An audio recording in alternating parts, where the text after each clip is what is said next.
So we are live. I'm currently trying to get this Age of Empires 2 set up so it's the proper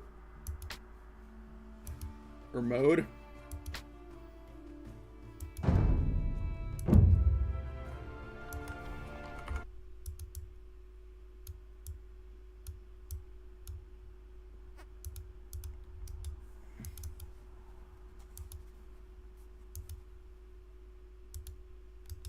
Could have sworn I had this set up perfectly when I played Stalker.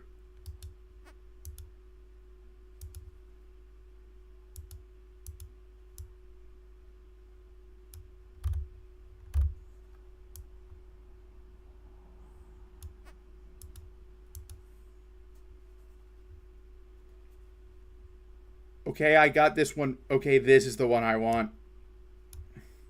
Yeah, I've got this one.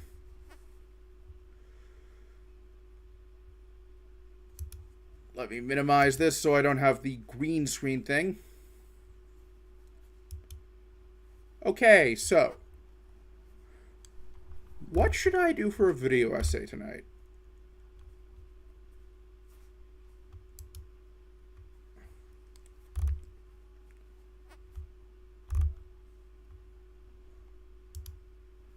Just trying to figure out.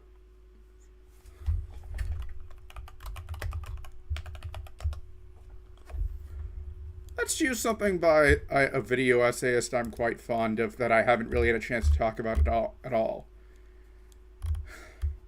Cecil McFly. I'm not showing her thumbnails because, well, some of them are... Well, she's covered both...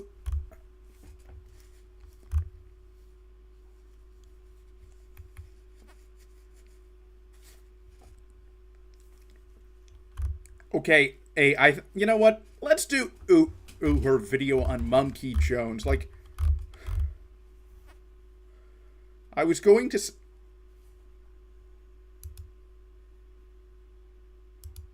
Probably work.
Okay, so before I get started with the video, the question is, what campaign do I want to play as?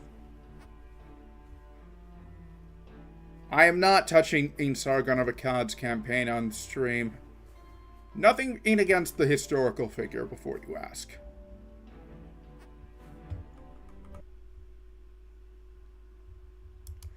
It is everything to do with the man whose namesake. Oops.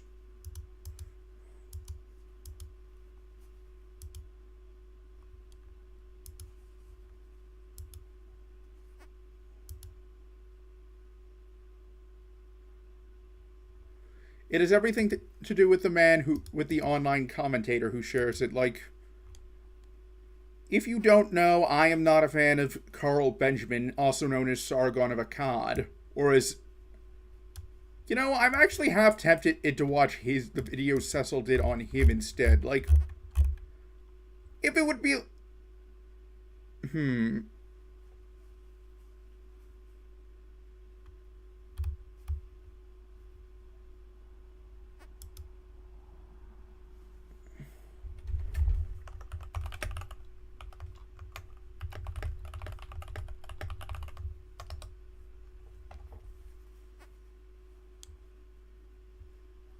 I guess I should probably figure out which campaign I want to do first.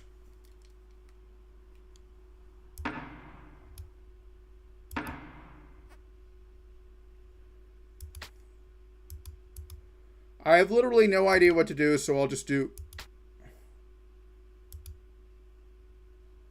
the standard difficulty. I'll let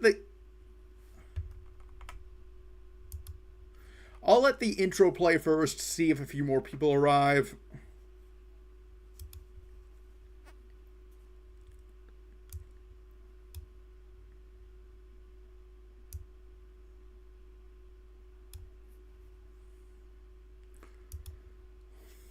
And in the meantime, I'm also make sure I need to stop forgetting which one is. I'll make sure everyone knows I'm live on Twitter.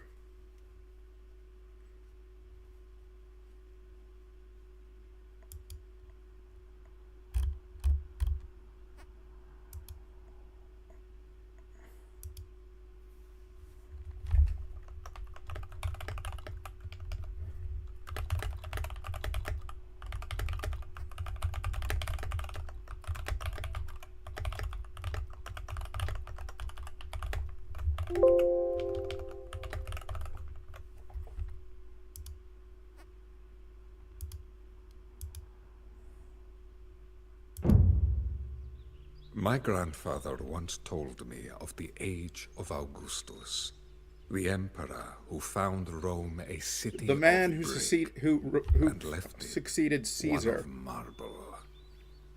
Guided by his virtue and prudence, Augustus's empire reached new bounds, a vast constellation of cities spanning the Mediterranean and beyond. Its prosperity and happiness were the envy of an otherwise bitter, cruel world. Feels odd not seeing Bulgaria. 7 decades, 10 emperors and countless civil wars later, that golden age is a distant memory.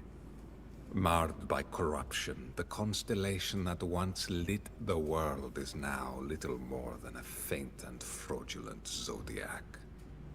Yet there are those among us who still believe in Rome.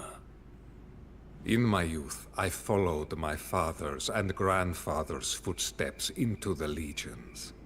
20 years later, I am Marcus Ulpius Traianus, commander of the 7th Legion, and a veteran of Emperor Domitian's northern wars. The aristocrats of the Senate despise Domitian for his unwillingness to bend to their whims, but he treats his legions well. Now, he calls on us to quash the rebellion of one Saturninus, a provincial governor styling himself emperor. A lifelong military man, I know all too well that soldiers' blood is the currency of rich men's power plays. But when Rome calls, I must go. I will march north to see that this civil war ends before it has even begun.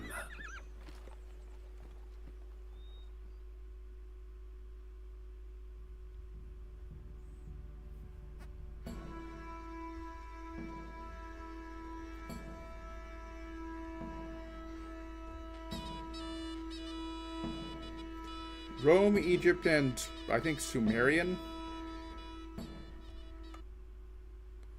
Okay, so first a bit of backstory. You may wonder why the hell I ended up choosing the Romans.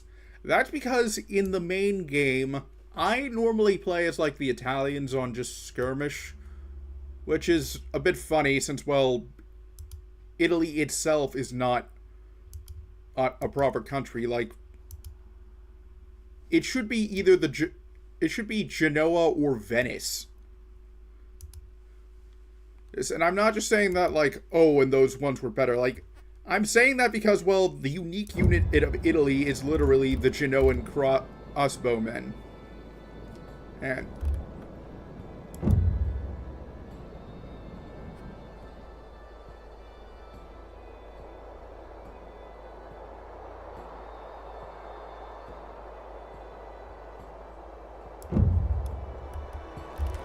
treachery and madness threaten.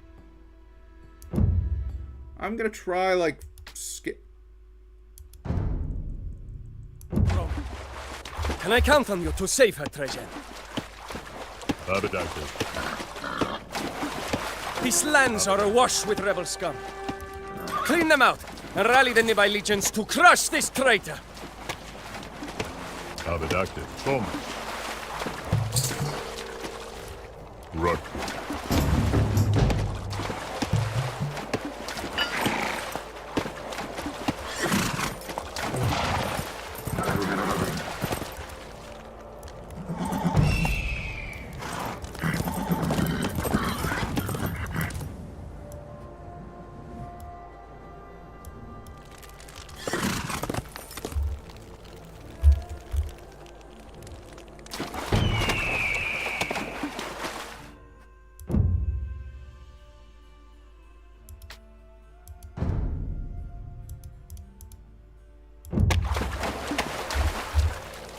Okay, that is...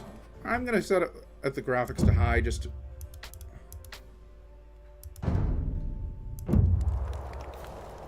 Now that's what I'm talking about. The Emperor has always treated us well. We will not abandon him now.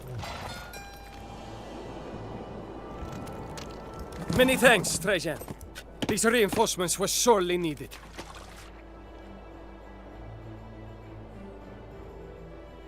Of the two, who do I want to crush? Rock it. Arrest it.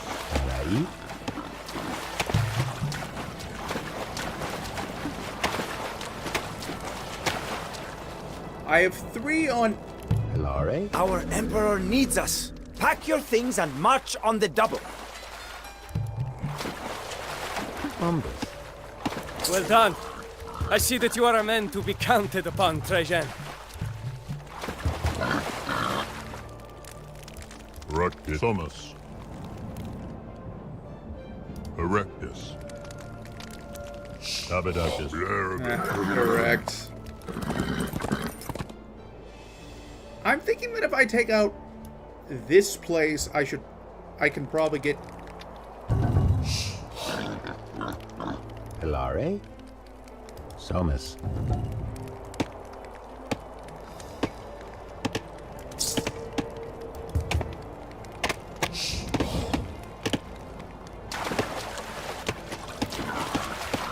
Darai. Zamos. Alamas.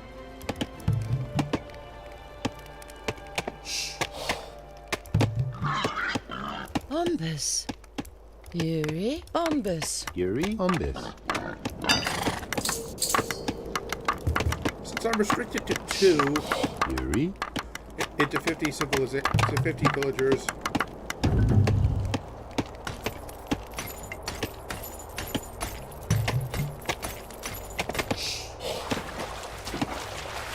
Umbis. Logan?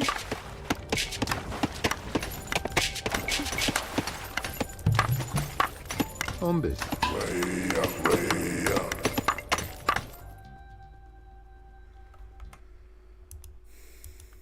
So, let's start off with Monkey Jones. Like, I knew of this guy for quite a while, but I never really got into his stuff. Like, kind of like iDubbbz.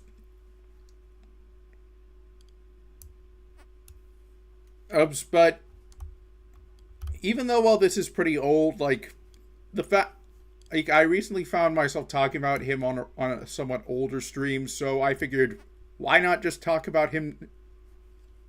Why not just watch this video as a form of refreshing my memory? Actually, now that I think about it, perhaps I should do these Sargon of Akkad video.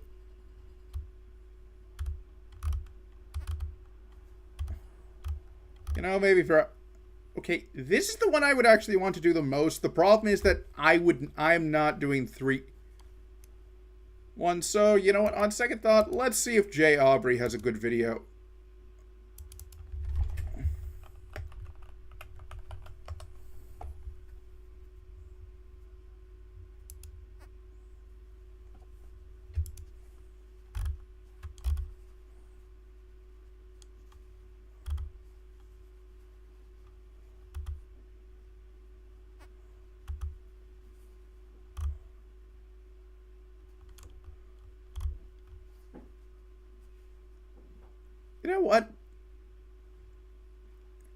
since he's relevant, and I don't think and given what he said recently, he tried to attack both trans people and anime fans, the latter of which I am a part of, even though, I haven't seen an anime in quite a while. Let's do the video.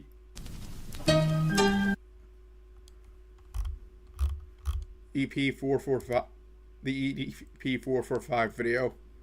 Before you ask, I do not think J. Aubrey actually he shows the footage, so don't worry about, like, this. It's like getting too grotesque. I would actually, like, hide the video, and just to, if that did pop up, and just so that I have something.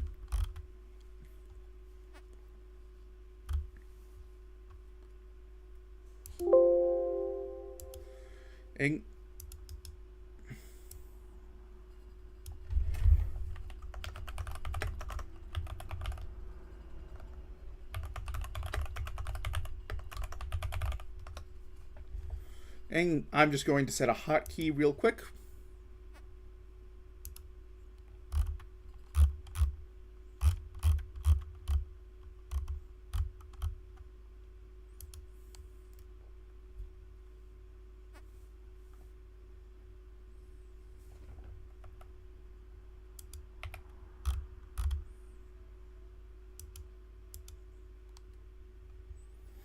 There. I set it to the two bracket keys. Did you miss me, baby? Just got out the motherfucking shower getting fucking horny and shit. Jesus fuck, man.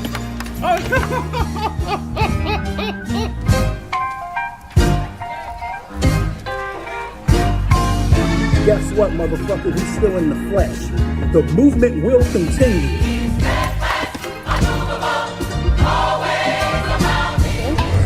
Fist bump?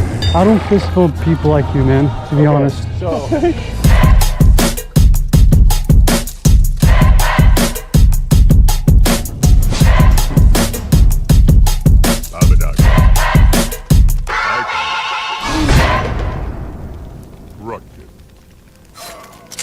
I can. Please welcome the NFC champion, Philadelphia Eagles!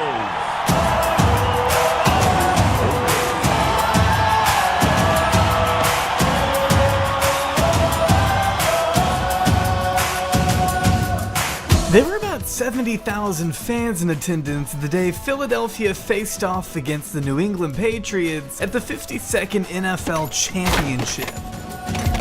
Amongst that crowd was notable Eagles superfan EDP445, a man you may know from his catalog of viral reaction videos and emotional sports rants. Philadelphia Eagles! Woo! Chip Kelly! What's up with it, cuz?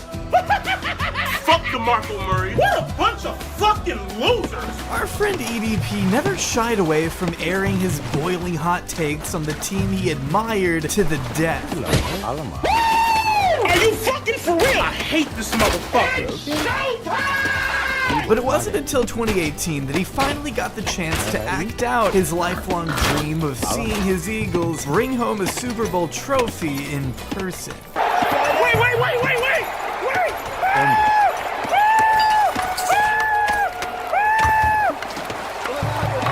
What the fuck happened?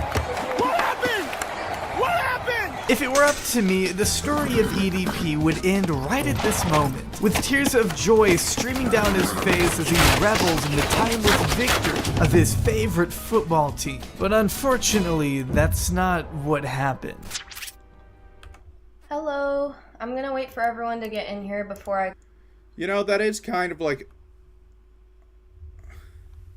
of one case where, like, I can agree on quite a few other cases. Like, there are quite a few like, there's this movie about Mahatma Gandhi. I know that he's not as good as people as, like, he's been made out to be. Like, there's been a lot of shady stuff, but, like, in terms of the tone, like, the movie starts with his assassination, and it's one of those ones that's how we got here sort of thing. Like, you wish that you could just, like, cut out a moment instant of his death. Like, I get it what J. Aubrey is saying, and Oh, and fun fact about EDP445. I literally did not know who he was until after, like, the moment he got exposed. Like, he was actually pretty big in both weight and also in terms of, like a YouTuber. So the fact that I did not encounter him at all was weird. Go over some things. He showed up on camera. Who is this man? What is happening with this fucking story? I'm here to figure out how such a prevalent online celebrity went from cheering on the Philadelphia Eagles at the biggest game of the year to being caught on camera trying to meet up with a minor. This is the tragic end of EDP. And look at him being a pedophile. They decided to screenshot the shit, record it. Like, she's 15, motherfucker. I don't give a fuck, nigga, if the bitch is 1. Born on December 15th, 1990, Bryant Moreland is a 30-year-old YouTuber who peaked at 2 million subscribers and 600,000 Instagram followers before his entire social media existence was banished from the internet. Thank God it's all been archived so we don't lose such masterpieces as nearly shitted myself at school, taking a shit at Chipotle, and I just shit on myself. Alright, you guys, so I literally just fucking shit after the Crazy, kooky guy. There you have it. Basically, he's a wild guy, a crazy, kooky guy. We're talking about someone who openly brags about his personal stolen bra collection.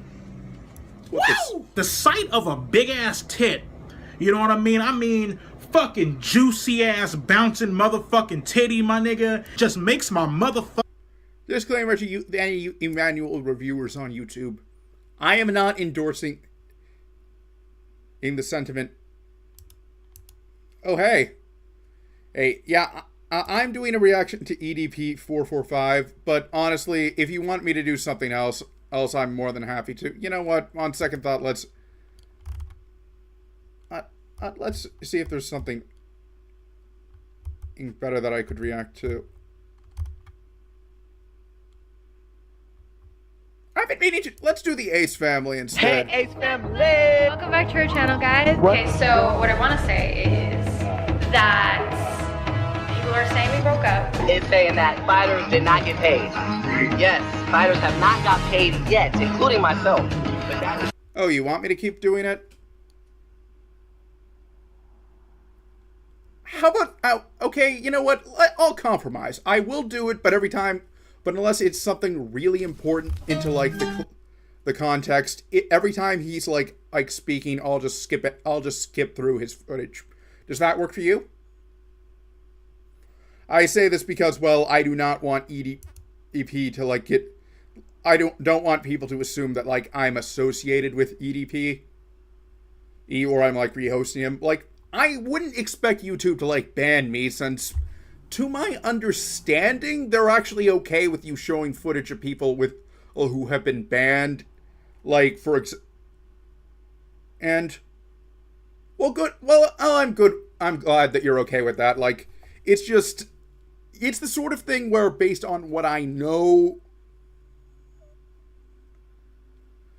like, I say that because, like, if I recall correctly, there was this Twitch streamer called Chud Logic who got temporarily banned on Twitch because apparently he was reacting to clips of the streamer Destiny. I do have to clarify that because, well, you know, the Blizzard game of the same name. And if you don't know, Destiny is actually banned on Twitch. I have no idea why. Like, I don't even know how many times he was banned. Like, I'm gonna go get my phone and check to see.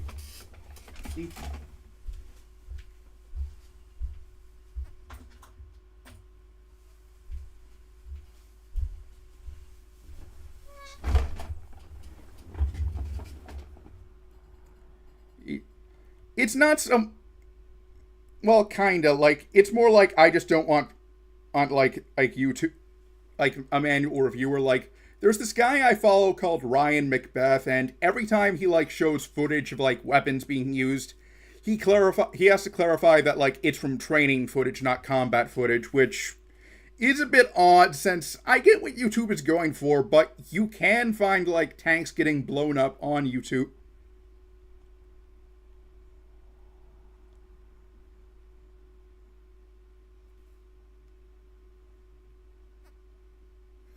Oh, Destiny got banned only after 3 bans? If they get... Okay, that is questionable as hell. If they gave Aiden Ross 8 chances, why the hell couldn't they give Destiny a 4th? Like, I can't understand, like that you need to put your foot down eventually, but why the hell would he, but it's not, but Destiny was someone who I'm pretty sure most people expected that sort of thing, and from what I've seen of his recent footage, there isn't anything that would be particularly, like, offensive.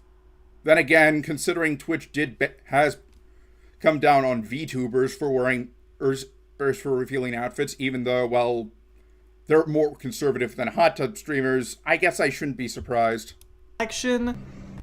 The fuck beat off to that card. You know, I kind of find that funny because, well, the only other case I know of that I can think...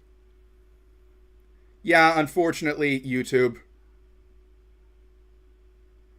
But yeah, as I was saying, like, the only other case I can think of, like, someone stealing underwear off the top of my head is, well, the second case of Apollo Justice, and in that case, the person who stole it was one of the witnesses. And funny thing is, he ended up actually proving the suspect's innocence.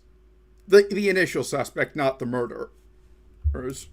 Stole a bro. Steals women's laundry to jack off is... Beat off to that motherfucker, okay? You're telling me a guy who steals women's laundry to jack off is actually a sexual predator? But as it would turn... You know, that's one of the things where, looking back, I'm honestly kind of surprised it took that long to expose it. Just give me a sec. I'm gonna, like, switch around OBS, since I've come to realize that I actually have a much easier time reading it if, like, things are on the right, if, like, the chat is on the right. Now, the more egregious and shocking his titles were, the more attention he would garner. Top 200 motherfucking porn stars. I don't give a fuck. I remember seeing his stuff all over Instagram back in high school, and although I was never a fan... You know, that's kind of funny since, as previously mentioned, I literally never saw any of EDP's content, nor did I ever hear about him until after. Here, give me a second.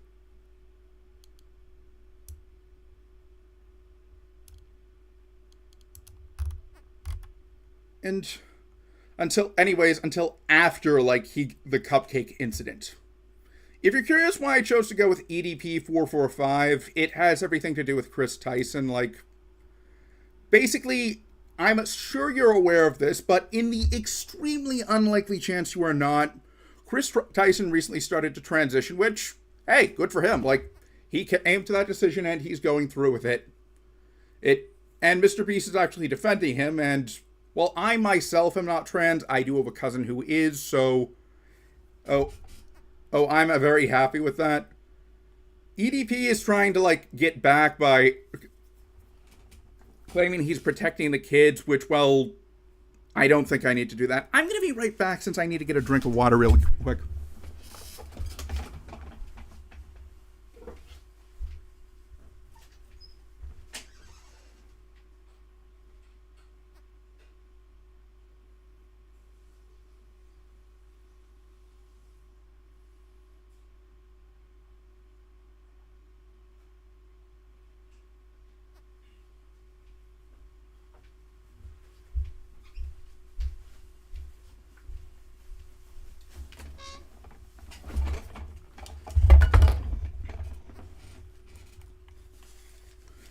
Water from the bathroom sink is not the first thing I would choose to fill my water bottle up with, but hey, at least I won't go dehydrate myself.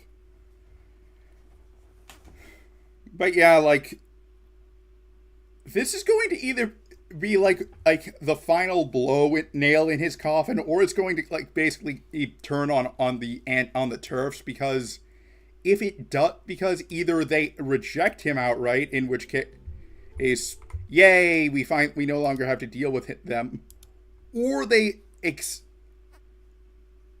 him, in which case it becomes a huge catch-22 for them, since they're literally embracing someone who puts children in danger. Just let me move this over here so I can keep on seeing that. Like, the problem is, like, I've occasionally had cases where, like, the software I use for this, vtubers, I believe it's how it's pronounced, will just, like, not work for me.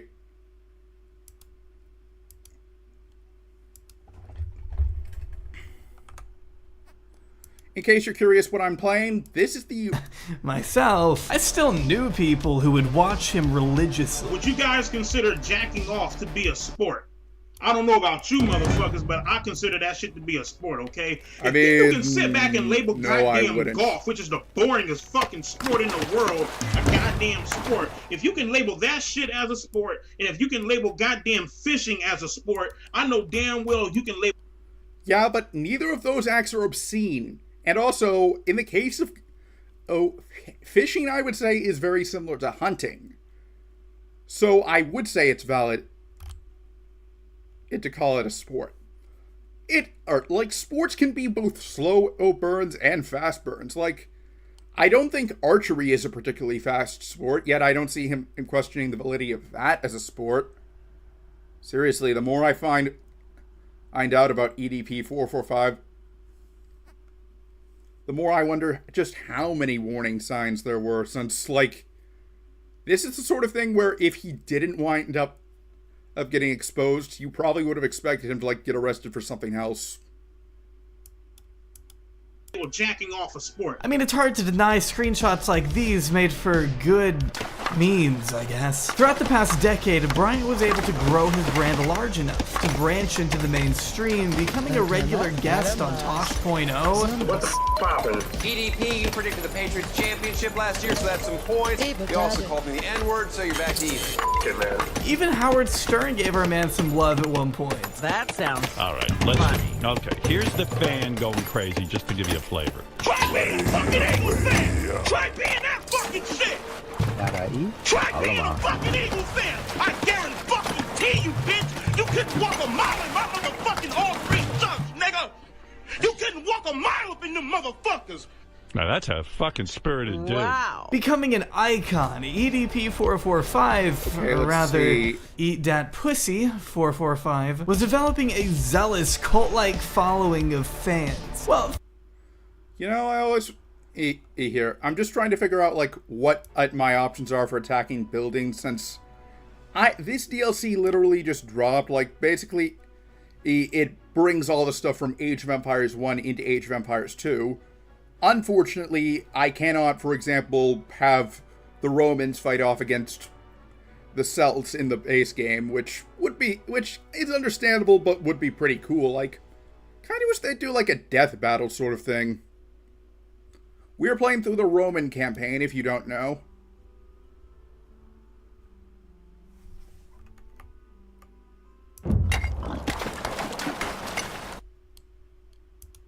fans may not be the right word. One look at his subreddit any time over the past 5 years would prove his biggest haters to be some of his own followers. Which to me is about as sad as it is f***ing funny. See, with so many people hungry... You know, I actually can understand that. Like, it's very much a I feeling betrayed sort of thing, you know? Oh, like, for example, like, it can really hurt when, like, you fall out of touch with a creator or something, and you find yourself wondering, I wonder what they're up to. So you look them up only to learn something horrible happened. Like, there was this one guy called Steve Cash who did this series called Talking Kitty, where basically he had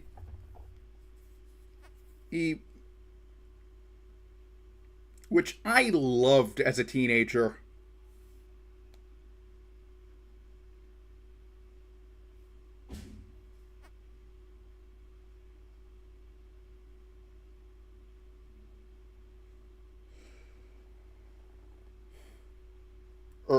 and the guy in question, and the guy who was like the main architect was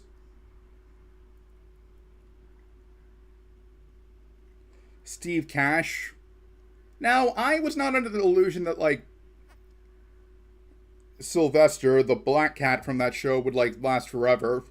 Death, unfortunately, is a real thing, but I fell out of watching it, and only relatively recently, like last year, I found myself wondering, what's this guy? What's he been up to? I was devastated to find out that he took his own life. Obviously, that hasn't happened with EDP-445, and I am not calling for EDP-445's death, but, like, I'm just saying, like, as another example. For content, a good chunk of his audience just wanted to watch him for the train wreck he was, and craved the type of outrageous, gravy-induced rants that plagued much of his channel, most of which had to do with one thing. How you like that, nigga? Huh? Evil beans. Taste these motherfucking balls, bitch. You like that, don't you? Taste all these motherfucking balls, my nigga. Taste them. Come on. Come on.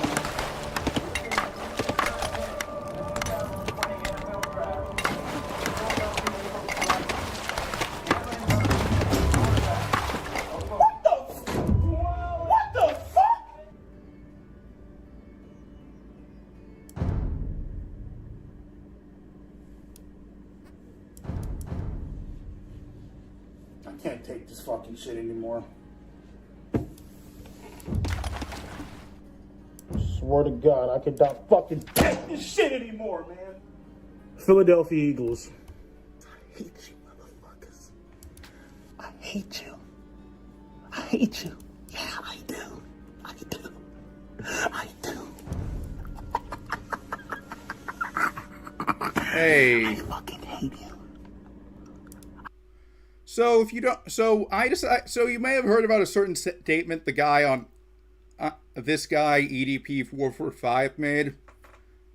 I decided to go with him. I was originally going to do choose a video on Mumkeep Jones, but I figured that Cecil's other content is a bit more on the risque side. Like, she covers horror cows in addition to lol cows. Like, so I'm not taking a risk. And hey, I actually have two people who in my chat, or at least comments by two different people. So, multiple comments that like were that like aren't like weird.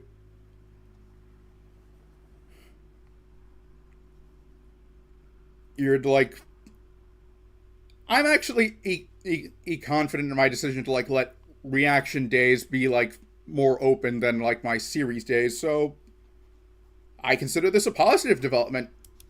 I hate you. I fucking hate you.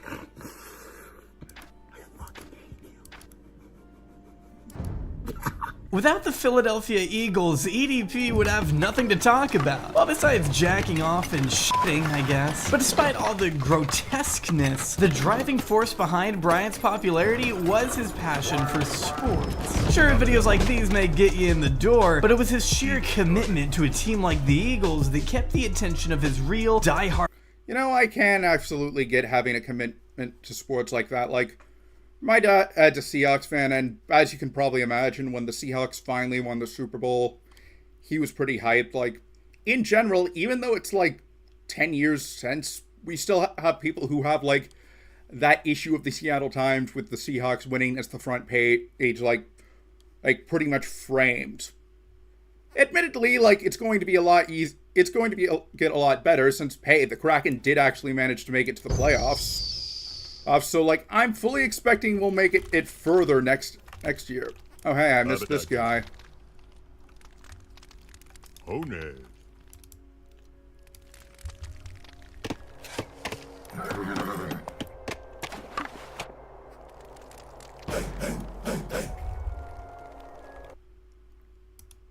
Fans, giving him a pretty heavy presence amongst online football communities. But even then, it wasn't his opinions people wanted to see, it was mostly just the way he said them. Who's ready for an ass whooping, ass whooping, ass whooping? Who Who's ready for an ass whooping versus the Chicago Bears? Do you like dipping your mouth? So naturally, in an effort to make as much money as possible, Bryant decided to capitalize on this and give the people what they wanted most by opening up a Cameo account where fans could request personalized messages for their friends, significant others, family, or whatever. Essentially, Cameo started as just another avenue for Bryant to get paid in between working his day job as a security guard, I think? The fuck you doing here, nigga? Identify yourself. Who the fuck are you? But he had to find some way to keep the lights on, as I'm Man, this dark and gritty reboot of All Blood is not taking the tone I would have guessed. Seriously though, this is one of those cases where you get one, or in the hindsight you wonder who thought it would be a good idea to let him have a gun. sure it was impossible to stay monetized on YouTube. Basically, he did what he had to do up until July of 2020, which may as well have marked the beginning of the end for our good pal here. So pretty much, dude, I get a lot of people hitting me up on Instagram, always begging, always asking. This guy, he's all like, hey, yo, EDP, can you give my girlfriend Lucy a shout out? Summer 2020. One particular fan approached Bryant via Instagram with a pretty innocuous request that he give his girlfriend a shout out in honor of her birth. You know, that I actually have kind of a similar story to that, not like with the Instagram sort of thing, but like, you know, the band All Shall Perish, like, there was back when like it was like the lead singer was like taking over, was like in charge of Suicide Silent. Was it when Eddie Hermanda, the lead singer of All Shall Perish, was basically doing double duty with as the lead singer of Suicide Silence after Mitch Lurker passed? Like, oh, what do we have? Okay, looks changing plans.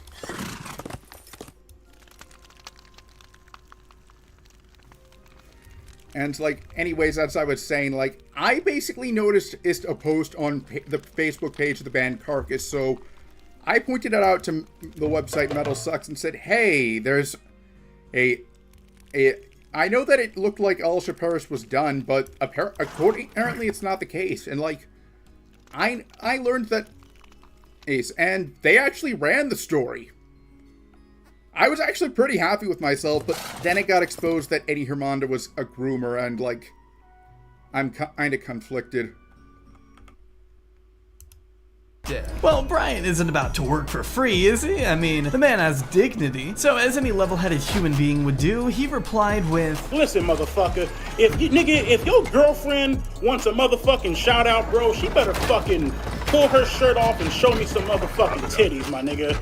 You know what I mean? Show me some titties, show me something. I don't give a fuck if she is fucking 14. What was the last part? Now, anybody knows damn well I'm playing, I'm joking, it's a fucking joke, right?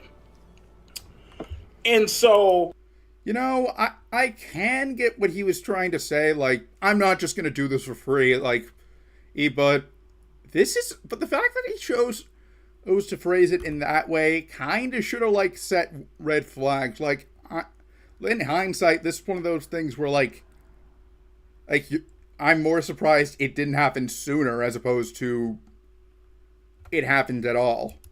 oh, thank God it was only a joke. I was almost starting to think you were the type of guy to actually groom and confront a 13-year-old girl in person, but oh, that's what you actually did. Okay, I hate this time. We have you talking to Joker. Correct, yes or no? Okay, how old is he? 13, okay. But see, back then, nobody knew for certain his intentions. Nobody could have realized the sheer gravity of saying this in an Instagram group chat of minors. Lucy, you gotta show me some fucking titties. Oh, fuck, like, something you want me to wake up and happy birthday, motherfucker, you gotta show me some fucking titties or something, man. Oh my God, EDP, like, she's 14, like, she's 15, motherfucker, I don't give a fuck, niggas, the bitch is one, motherfucker, like, ain't shit free in this motherfucker. Now, was it a little... It's quite... I see EDP went to the Ian Watkins school of dealing with fame. A little concerning that a good chunk of his followers at the time were underage girls. Yeah, I guess you could say that. Not exactly normal behavior from a man rapidly approaching his 30s, is it? Oh my god, like, look at his fucking hairline. Look at his fucking bald spot. As we know, Brian's sense of humor has always been a little fucked up. With the minimal evidence there was in July, we only have the testimonies and his alibi to work with, the latter of which wasn't exactly the strongest. Do you honestly think that through all the bullshit I've been through, you know what I mean, me losing my mom and finally being able to move out, my fucking YouTube channel is growing at rapid fucking rates, you know what I mean, I have great, beautiful, loving, caring goddamn friends. I actually can believe that, like losing a lot of stuff can cause people to do desperate things. It isn't always the case, but I can believe that he might do something out of desperation and like a last grasp of using his fame. I do not like this guy if you can't figure it out. I have two fucking goddaughters who are some of the most adorable fucking things ever. You know what I mean? Spoil their ass riding. I just dropped 60 fucking grand upon a fucking car. Do you honestly think that I would sit back and throw away my life for some fucking punk-ass bitch that barely even has fucking hair on her motherfucking pussy? Well, big deal. You really think I'd throw my life away for a child in high school? Textbook manipulator behavior that aged like the finest. No. See, these were just some of the responses we saw from Brian shortly after the first allegations cropped up. That he knows young kids, that he's got a great life, and that he would never do anything to jeopardize any of that. Wonder where I've heard that before. I can't quite put my finger on it. But with the evidence being as flimsy as it was, fans were torn. For some, it was impossible to even entertain the— Oops, accidentally hit the return.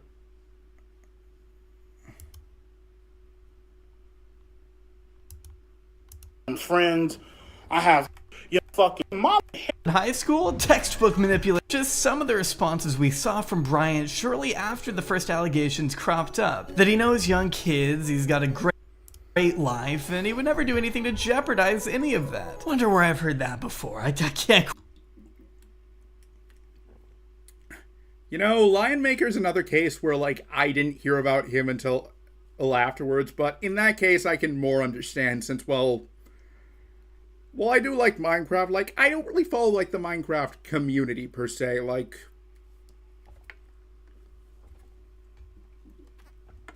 I knew who Technoblade was, passively, but I never actually, like, watched any of his stuff. Like, that, like, so, like, I could have told you, said, yeah, I know who Technoblade is, but, like, if you asked me to go into any detail, I probably could have only given you details about his profile pic. So, so when Lion Maker's stuff started getting exposed, I actually missed out on it. Like, it's weird seeing, like, someone get exposed who I literally have no idea of before before it happens.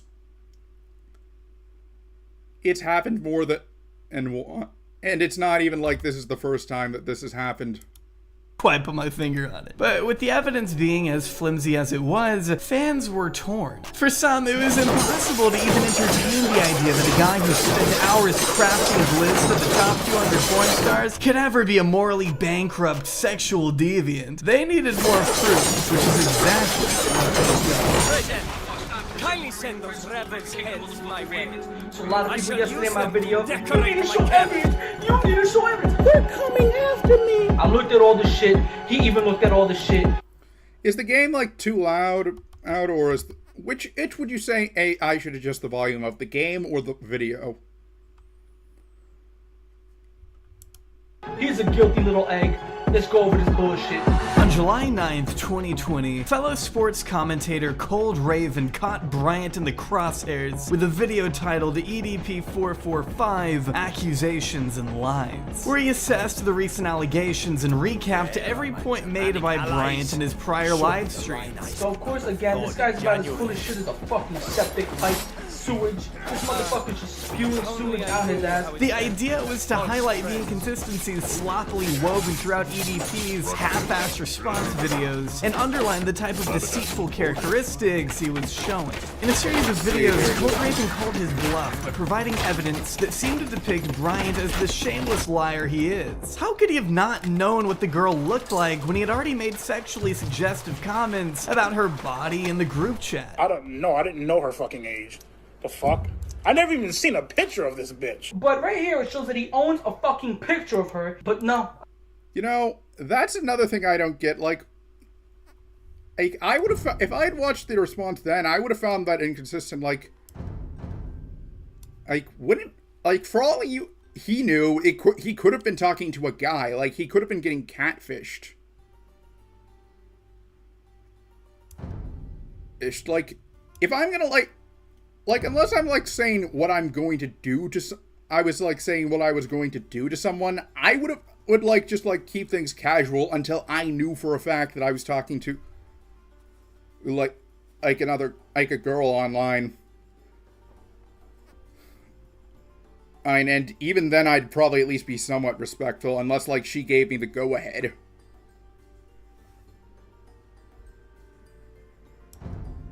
I'll tune it down to, like, 40.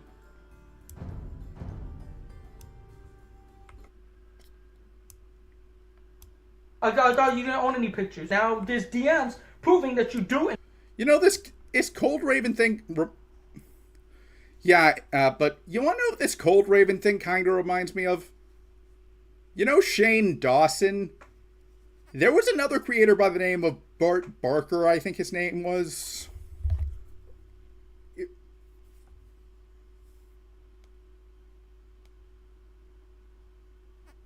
Bobby Burns, actually. That's his name. And Bobby Burns actually made this video, like, that was, like, exposing Shane, like, 5 years ago. Oh, and the thing is, Shane actually gaslit pretty much the majority of the internet into not believing Bobby's video. But the funny thing is that in the 5 years since, a lot of questionable stuff and even downright offensive that Shane has. Oh, yeah. Like, I kind of knew Shane, and there might have been, like, a video or two who I watched growing up, but I was never really, like, a big fan. But anyways, as I was saying, like, a bunch of other creators have kind of, like, picked up the torch that Bobby was unfortunately forced to abandon. And the funny thing is that Shane actually had this series called Conspiracy Theories, which apparently he got, like, a lot of praise for. But it wasn't like, say, Pippa's talk about conspiracy theories, or like, even if you weren't into them, you could, like, still just watch her play games, so, like, it wouldn't, like, take up the thing, but, like, in Shane's case, that entire series thing is. But the funny thing is, the most recent video of his was basically him discovering what he thought was some, like, big conspiracy, but it was just capitalism. Like, he was just learning how capitalism worked, and basically everyone was exposing it. And I'm not saying that, like, it's some pro-communist statement or something. Like, I'm very anti-Stalinist. It's like, it was more like just discovering how, like, monopolies work, that sort of thing. In fact, own pictures that you sent in the group chat that you took off of her story. It's not even like she sent you these. You took them off her story. Following this narrative would also make it true that Bryant was well aware of her age by the time these messages and voice memos. Yeah, like, I honestly preferred, like, Smosh and Ray William Johnson, and the funny thing is that Shane and Ray William Johnson are kind of like polar opposites in how they've handled their content. Like, with Ray William Johnson, he will bring it up, but it's more like laughing at it and like, yeah, it's a good thing I can't get away with this anymore. Like, or oddly enough, I would actually say his content is better now than it was, like, at his peak, since it's better short form for him, and, like, it feels more lighthearted. Like, I was scrolling in YouTube Shorts one day when I first saw it, and like, it popped, one of his shorts popped up, and at first I thought it was like someone just like repackaging it, but then I realized, no, this is new content. He actually got married. It's actually kind of surprising to see he's still around. Kind of like Hatay Zonde still being around, like in YouTube comment sections of like Adam something videos. Were sent, but of course, yeah, it was all a joke. Yeah. Was that my voice in the voice clips? Yeah. Am I a pedophile? Fuck no. And I see this one chick, right? Hispanic chick, right? I mean, this bitch got some big ass motherfucking titties. Fucking goddamn skin tight ass fucking jeans. I mean, motherfucking halter top is so goddamn tight, I would suck the fucking living dog shit out the. You know, I actually think he would have been better if he had posted like a particular Spider-Man meme, like her ID said she wasn't 18, but her breast did. It like, I'm not saying, FYI, I am aware that like you can, and like that a person's body does not determine their age. I was just using that. I was just describing it because I did not have it on me. The fucking halter top is so goddamn tight, I would suck the fucking living dog shit out these bitches. Like, this fucking hoe can hop up on my dick any fucking day of the week, right? I never even seen a picture of this bitch. I guess leaving comments like this under another minor's post was also a joke, right? Cold Raven even went so far as to provide proof that he had not only been making these advances towards the aforementioned 14-year-old, but another 15-year-old and 16-year-old as well. But there's two other girls that were 15 and 16 that he just doesn't want to talk about. Having a permit to suck. Okay, talk to you later. Be safe, babes. Being 16 is mad tough. All your responsibilities. 16 in med classes? 16 taking med classes? Damn, you're a genius. Yeah, I was 16. Ha ha ha. I mean, he just outright says it too. He knows their ages and is still flirting. Now, of course, screenshots can be manipulated. We all know that. And because this was everything he had to show at the time, EDP's fans were quick to blatantly write these accusations off as mere attempts at clout chasing. In fact, Raven's first few videos were disliked bombed to shit pretty much immediately upon release. Immaculate cat. You're clout chasing. What the fuck is wrong with America? Look at his new vid. It's all a joke. Again, calling underage girls cutie, wifey, fame, sex, etc., etc. Who thinks that's funny? You laugh? You laugh? You laugh? You think that's fucking funny? It seems like he's trying to get with these fucking underage girls. Not many people were buying these claims when they first came out, which is honestly kind of sad. Cold Raven was one of the first individuals to come out against Bryant, and did so at the most unpopular time possible. He wasn't trying to get clicks, he was genuinely trying to warn the community of EDP's dangerous habits of jumping into DMs with girls 15 years his junior. But I think it's safe to say he's the one laughing now. Do you fantasize about females under the age of 16, yes or no? Sometimes. Yes. Obviously you fantasize about a 13-year-old, correct? Yes or no? Correct. Of course, these videos from Cold Raven weren't met with the most warmth and gratitude from our favorite masturbation enthusiast over here. And Bryant's responses barely contained any evidence, actually no evidence at all, to counter what Raven had brought to the table. Instead, resorting mostly to just calling him a virgin. Cold Raven, go get some fucking pussy, man. Maybe hit up those fucking bitches, my nigga, that are.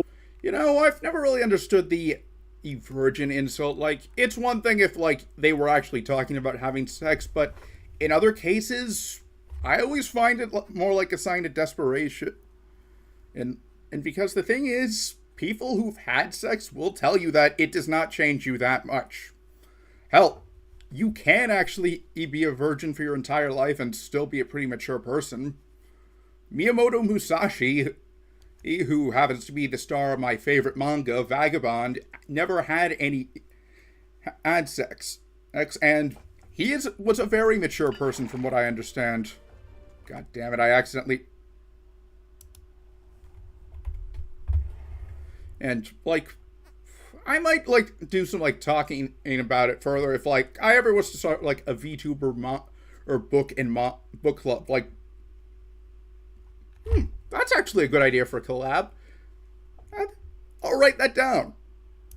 Brought to the table, instead resorting mostly to just calling him a virgin. Cold Raven, go get some fucking pussy, man. Maybe hit up those fucking bitches, my nigga, that are over there in the fucking screenshots and shit. maybe you can fuck them.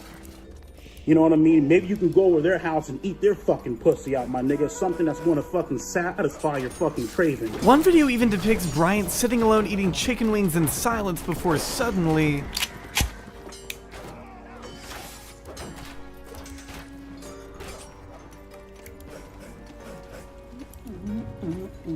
It was an all-out war. But it was also interesting because Bryant was still doing everything he could to not explicitly address the nature of the allegations brought against him. He wasn't able to provide evidence that would absolve him of the accusations because there was none. He made some fucking corny ass video last night going like, if you believe these, you're an idiot. If you believe these, you're this. And if I throw insults at you, that means I'm telling the truth. He had no other defense besides, you really think I would throw my life away for a child? Yes, I do think that. Okay, shut the fuck up.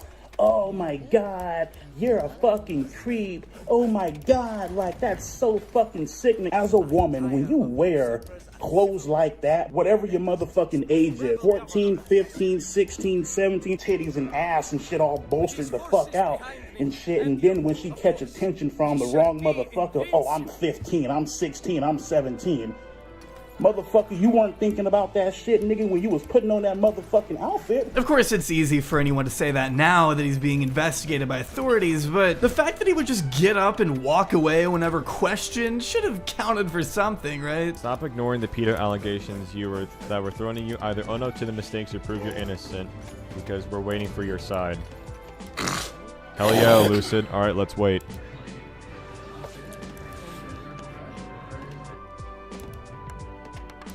Oh. He just ended the stream after a lucid sentence. He just ended the stream after a lucid sentence. You'd think an innocent man would jump at the chance to clear their name against such vile and disturbing claims, but instead, EDP took a different route and straight up refused to appear on Drama Alert to defend himself against Raven. Basically, despite a handful of his fan base, I keep on thinking that Cold Raven is, like, an alter ego of Tim Pool. Like, he does kind of look like him. Kind of wish, like, Pool would start wearing, like glasses or something. Or hell, just go... is still in denial. All signs were pointing to some kind of suspicious behavior from our boy Bryant, the extent of which only became more severe as Raven continued making videos upon videos about the girls who were coming forward, all with screenshots and audio suggesting Bryant was trying to slide in. This shit ain't fake, man. Again, you texted 5 underage girls and you fell for the decoy. So here's what's gonna happen. I'm gonna try to get in contact with Bakersfield fucking police. I'm gonna hit up Predator Poachers, Pop Squad or something, see what I can do about this. You sick motherfucker. Things really weren't looking the best. But if you thought it was bad then, just know it only gets worse. 1,500 miles away from home just to get this dude, so everybody go subscribe. Anyway, enjoy the video. But first, no, this video will not get monetized, so yes, we do have a sponsor. The good people over at Scentbird. Scentbird is a fragrance-based subscription service that gives you the optimal charge for the most popular for a loose a box below. Massive thanks and fresh. What we have here? We have a batch of cupcakes, which that is. I'm not gonna lie, they smell really fucking delicious. But I never was, even before this whole weight loss shit, I never was a huge cupcake eater. On April 18th, 2021, the internet group Predator Poachers, known for skewering potential sex offenders out in the open, began teasing what many would consider their biggest sting yet, targeted at none other than big Playboy 445 himself, Bryant.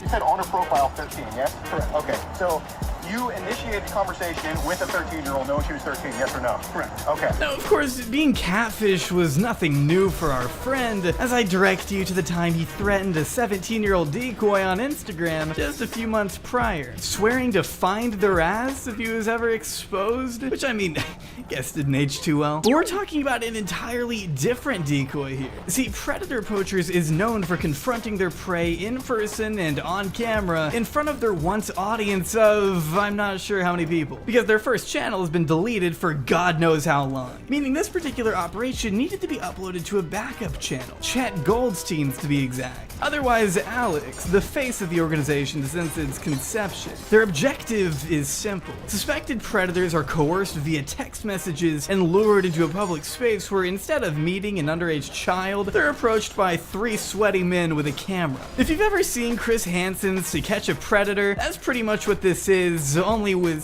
slightly less decorum. Give me that shirt. Because he hasn't. Are you Jewish? Yes. You don't want to commit a hate crime on yourself, do you? That would be anti-Semitic to kill yourself. If you don't want me to call the cops, wear the shirt.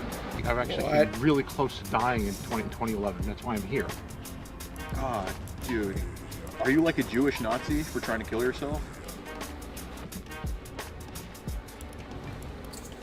But we'll get to all of that soon enough. Basically, the group took aim at Bryant following Cold Raven's series of exposés. By February 2021, the PP unit hit Bryant with a decoy account who simply messaged, "I just found your YouTube channel, why are you so funny?" In which Bryant responded by dropping the F slurs. I mean, it's not funny, it's just like, why the fuck would you ever say that? After double texting what he thought to be a 13-year-old girl, conversation picked up, and over time, the two began to develop a pretty cohesive bond. Just a normal, average friendship between a girl in middle school and a man 17 years her senior, which should honestly warrant an investigation all on its own. What could you possibly have in common with someone almost 2 decades younger than you? But see, it wasn't about that. Bryant clearly possessed more sinister intentions from the start, as his playful chatting slowly turned into flirting, even after being told her age directly. Seems conversation went from just chatting to, "Let me crawl through your window and kidnap you and lock you up in my dungeon," real fast. But not before sending an uncensored photo of his own fecal matter marinating in a toilet. Oh! He sent a picture of his shit! This man's he's sending shit pics. And that is not a healthy shit. That's very runny. There's no solid... Yeah. You know, I have to question the why you would think that was a good idea at all. Like, there are some ideas where maybe that was...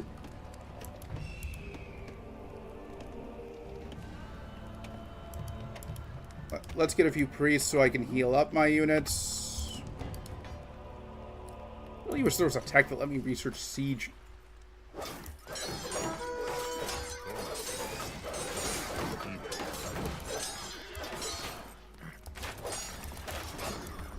You know what? I bet I could actually take the fire while I take out the gate.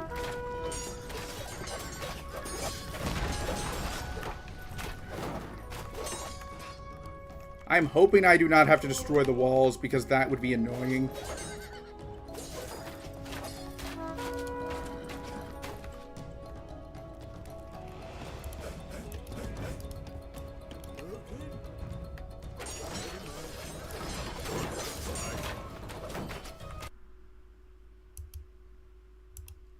Foundation of the stool. That is alarming. This was only 2 days into meeting too, like, good confirmation that Bryant is the exact same person behind the scenes as he is on camera, I guess. All they talk about here is jacking off and shitting. And if you want to skip to this time frame on screen, please go right ahead. I'm just gonna skip ahead because, well, I'd rather not go through that.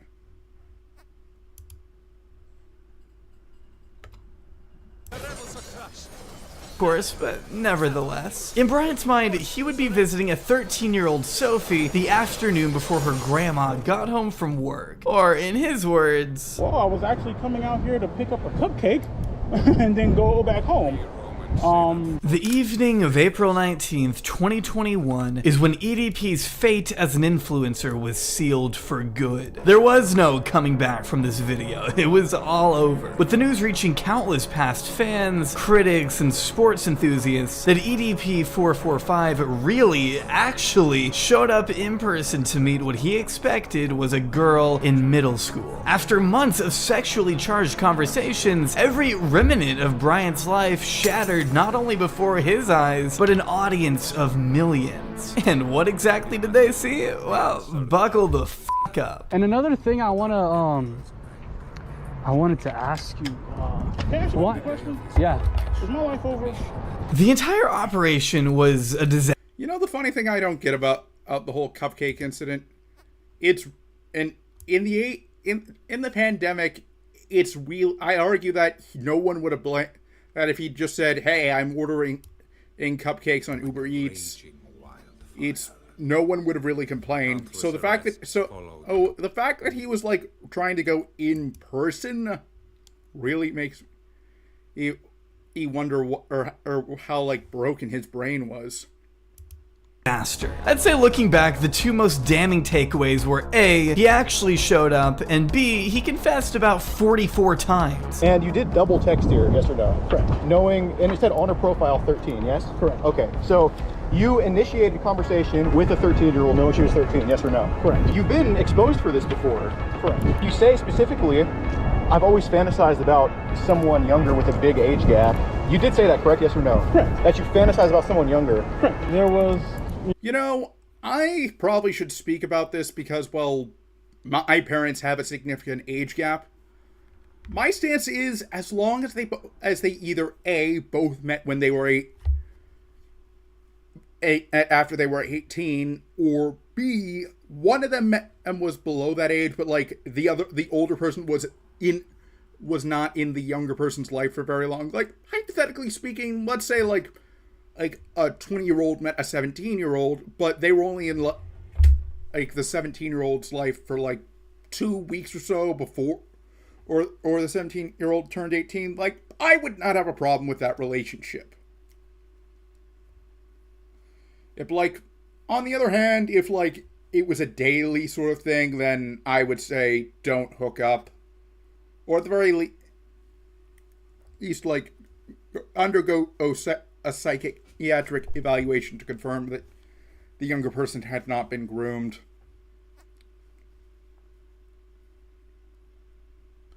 Like, if you don't, like, before you ask, my parents met at long after both of them turned 18. Like, my dad's, like, in his late 70s, and my mom's, like, just approaching her 60s, but they were born on opposite sides of the country and didn't meet until much later. Let's try the Macedonian campaign, then I'll just play some, like, skirmishes in the base game. I do like to play as the Italians, after all, and Italy is an expansion of, is like a modern-day Rome.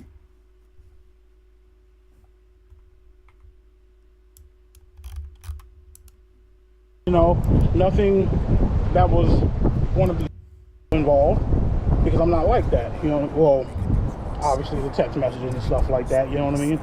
But that's pretty much where the positives end, because this poor excuse of an interrogation was an utter train wreck beyond that. Well, like, what I don't understand, why are you attracted to like 13-year-olds? Like, why are you attracted to underage?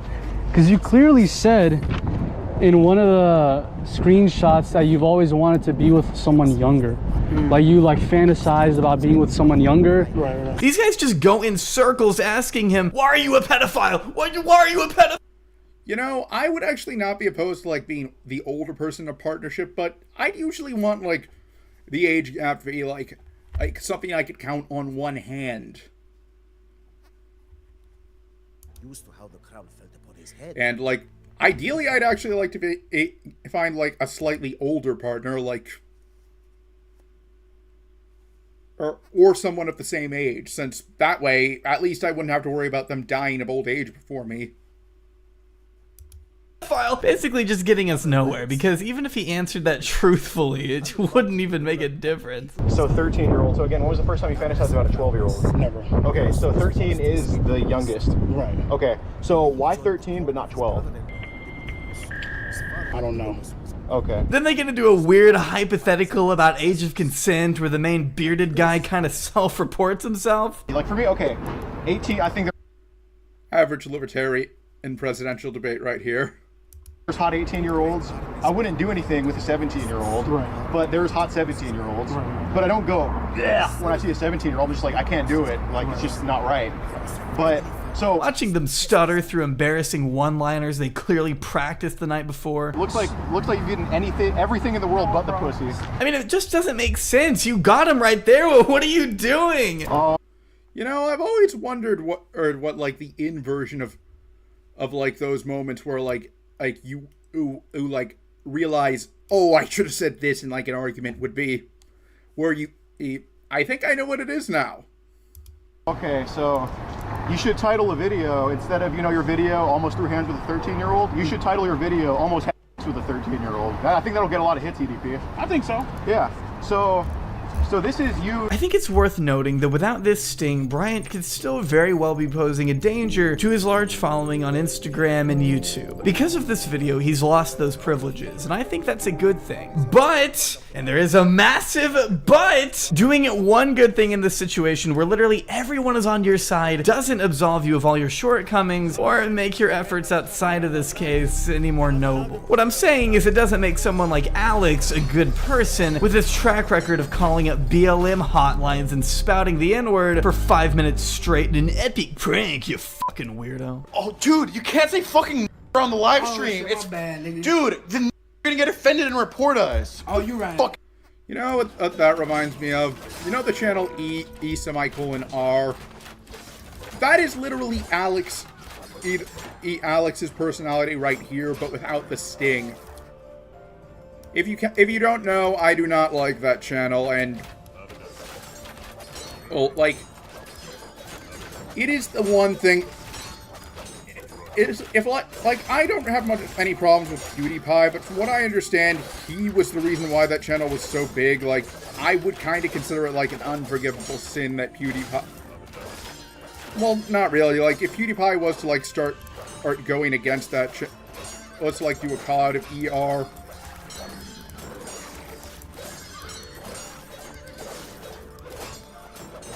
Or then I would probably forgive him, but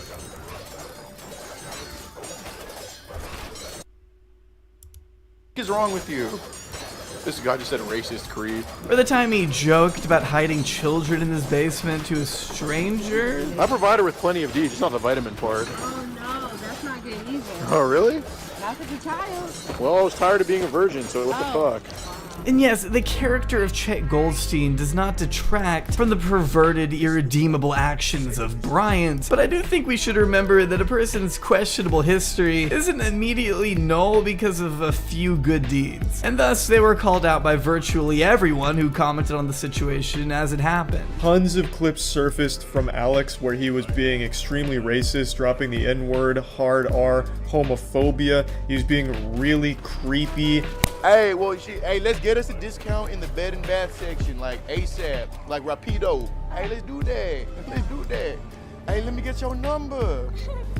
Hey, so if I can get on my knees and propose to you right here, can you get on your knees in the bedroom? I play football, try to play football, but we got that coming though. That's what I'm saying. You know, in a perfect world, you can choose to be not him or him. So, you know, there's leeway for all of this shit. Basically what happened is the Spider-Man meme, where both Spider-Men are pointing at each other, but in real life. As you can see, Alex was subsequently slammed for his incelious comments, his weirdly racist and creepy behavior around women, and just being an overall annoying edgelord in general. Rightfully so, especially when they do this poor of a job in trying to actually, you know, catch the predator. You took some criticism, Alex, for not really confronting him in a professional way, merely making fun of him for being big, taunting him. But is it right just to go up and prank this guy and make fun of him when the allegations are so very, very serious? I mean, it was like you were trying to embarrass him, and I'm not saying he didn't deserve it, really. Yeah, you know, that's what he did is what he did, and that's horrifying. And okay, good. That's how we do things. Good part of my career defending children, so it didn't seem very professional to me. That's fine. In regards to undercover stings, if these operations are not handled with the utmost professionalism, it could lead to a blatant predator walking free with no legal consequences, which actually seems to have happened the most throughout predator poachers' track record. I'm proud to say we've caught over 300 child predators with countless arrests too. So, how many of the 300 or so people exposed in your investigations have actually been prosecuted, and how many have been convicted? Over 10 that are either going to be convicted or sentenced or awaiting trial and all of that. And I know there's countless arrests that are like, just in the jail. So 10 convictions, you think, out of 300 or so actual predators exposed? Yeah, that's ballpark, but more are coming for sure. What EDP did was extremely illegal, immoral, wrong. Just every word you could possibly use to describe the situation is justified. But the sloppiness of the investigation here is what may lead to him getting off the legal hook after all. They literally had him there for almost an hour and didn't call the police until the very last minute. Why wouldn't they have just done it sooner, or better yet, just involve the police from the beginning? Or hell, with that much evidence, they could have just turned the chat logs over to authorities without making it public. But then again, how are they supposed to get clout? I do want to maintain a sliver of hope that something good will happen. There are a lot of illegal messages Bryant admitted to sending, and according to Alex, the local police are still pursuing some kind of investigation at the time of me recording this. But make no mistake, that doesn't mean his team cares more about getting justice than they do getting clicks. I mean, Predator Poachers has done it all, from forcing predators to duel for their freedom, to illegally intimidating suspects with weapons, posing as security guards illegally. Absolutely fine. If you're gonna meet a 13-year-old boy, we got it under control, security. Just doesn't seem worth the $1,800 to let these guys bumble around your neighborhood looking for predators by using actual minors as bait.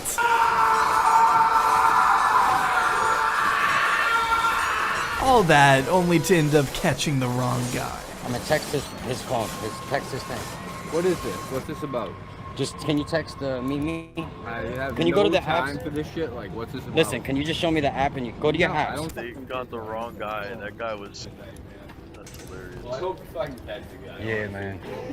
He probably just seen me. He just probably seen me do this. But at the same time, as far as public opinion goes, EDP is finished. They were able to expose him for the monster he is to his audience. But legally speaking, they've tainted this pretty much indefinitely, at least according to the cops who have commented. There's definitely some gray areas that are involved in this as far as legal and the potential use of some of this as evidence in criminal proceedings. Bakersfield police say while vigilante operations like this are not illegal, it's a dangerous position to put yourself in and could impede law enforcement down the road. Let's be honest, I mean, it's a grift, and if you've only managed to throw about 10 of an estimated 300 predators behind bars, I'd argue it's not a very good one. Chet Goldstein. I've been making videos for coming up on 11 years now, my nigga, you feel me? I've been in the game for a cool-ass minute. Eat that pussy movement, my nigga. We riding fucking packs, bro.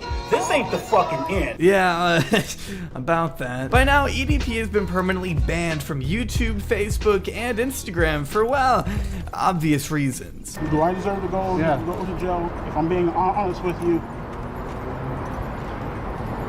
You don't think so? I think so. Alex, or Chet Goldstein, has also subsequently lost his channel for evading the suspension of his last one, so whether or not we're gonna see much of these guys back on YouTube is hard to say. I'm sure with the level of cloud EDP craves, it won't be long until he makes a new Instagram. Oh wait, he's already back.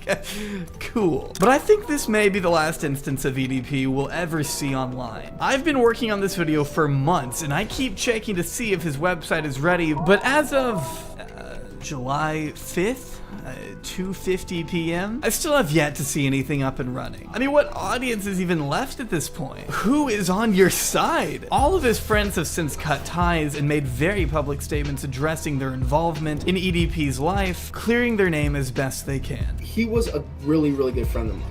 He was. This is a guy that probably couldn't get all the crevices in the shower. This is a guy that probably smelled like shit when he sweat, or if he didn't sweat. This is probably a guy that if you fucking got within 2 feet of him, you'd be on the verge of passing out. Like, that's how disgusting this guy is. The last update I saw was that Chris Hansen has now joined the mix, which will be pretty productive, I'm sure. I had been doing some YouTube shows, and people kept saying, you need to look into Onision, who's a YouTube streamer who's been accused of... A YouTube streamer? The way he just took a wrecking ball to the whole Onision operation hurts my soul. EDP himself agreed to an interview so long as Chris paid him $17,000 up front, so good to know our man is still out of his fucking mind. If the interview ever does end up happening though, I guess I just hope the questions are better than the quality of this. So why did you want to taste her? Well, I mean, you know, you are what you eat, I guess. Eat that pea, you know. But you know, why did you want to taste it? Ghost, any final thoughts? Yeah, thank you so much for having us, Mr. Handsome. Hopefully one day we can collab. That would be great. All right. Guys, thanks very much for being on.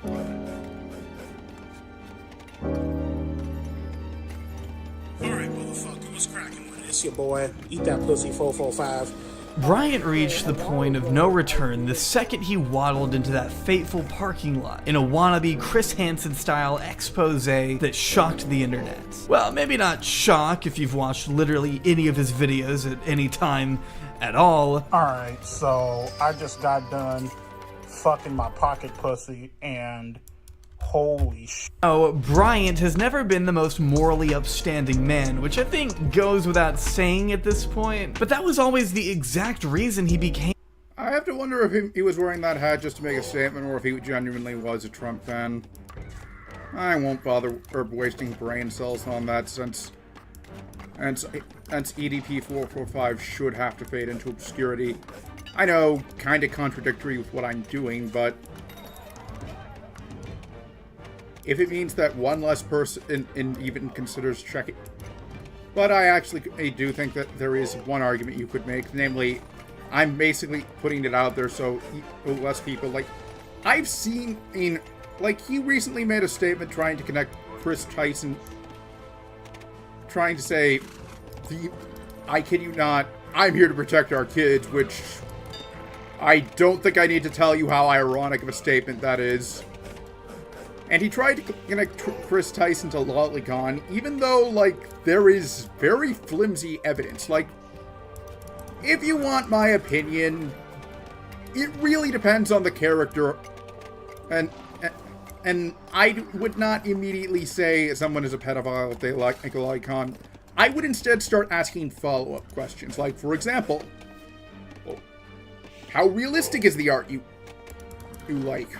What character, or alternatively, examples of characters they like, and what personality types do you like? For example, like, if someone said that they liked Rebecca and they listed traits that you could find in an adult, and they also said they liked really cartoony stuff, I would say, keep doing you, and just have my relationship with them be unchanged. On the other hand, if they said they liked someone who had a very, very childlike appearance, wasn't like someone like, say, Shinobu from Monogatari, and they also said they liked them because of reasons you... Pull back and form defensive lines. Once Pyrrhus has cleared the eastern flank, we will charge again and envelop the enemy.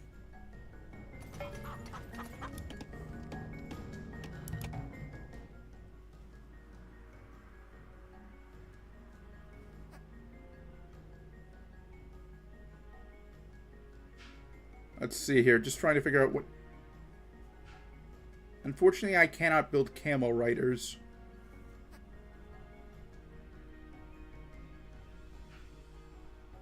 I guess I should be building hoplites.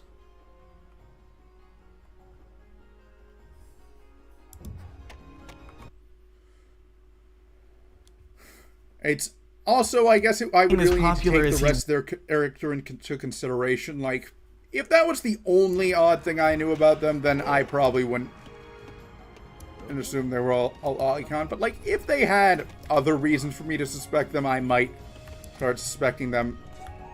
For the record, I personally am not into, like, lollies.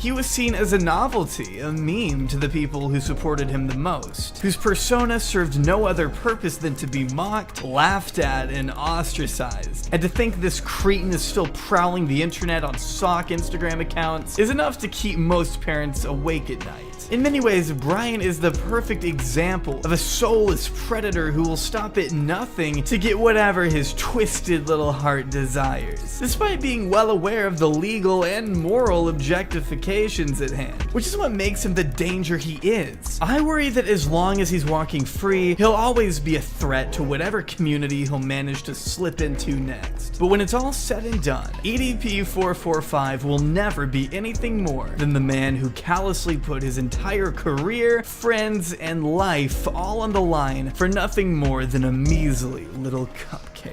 You know what I mean? Always been a little bit too fucking sweet for me. Okay, hey, that was fun. Let's see here. I guess I have two options. I could either find a shorter video, or I could just finish this mission for the rest of the stream. This is an okay DLC pack so far.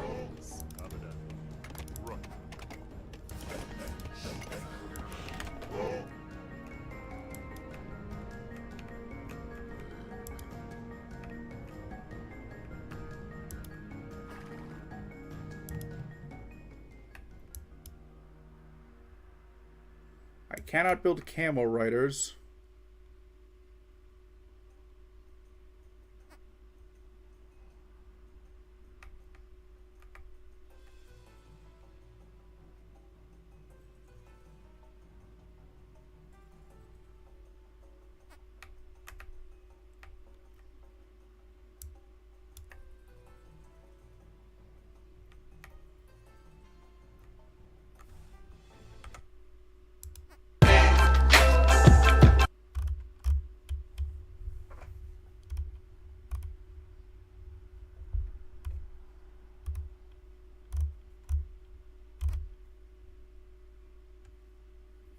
Let's do the Ace family. Hey, Ace family! Welcome back to our channel, guys. What? Okay, so what I want to say is that people are saying we broke up. It's saying that fighters did not get paid. Yes, fighters have not got paid yet. You know, funny story about, like, the Ace family, like, I literally could not tell you anything about family vlog channels except for ones for what I know through, like, Jay Aubrey and whatnot. Yes, including myself. But that y'all motherfuckers is really testing the Ace family.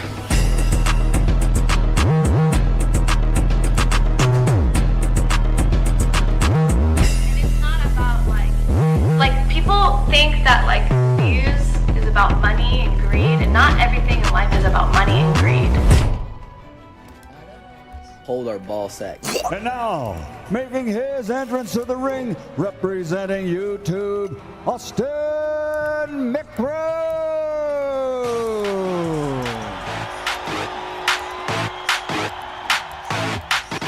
June 12th, 2021. YouTube and TikTok were slated to pair their most esteemed fighters against one another in the Battle of the Platforms at Hard Rock Stadium in Miami Gardens, Florida. With the roster of celebrity boxers consisting of rappers, e-boys, and crypto scammers. The event was hosted by vtubers and headlined by none other. If you don't know who that last guy is, that was Fraser K.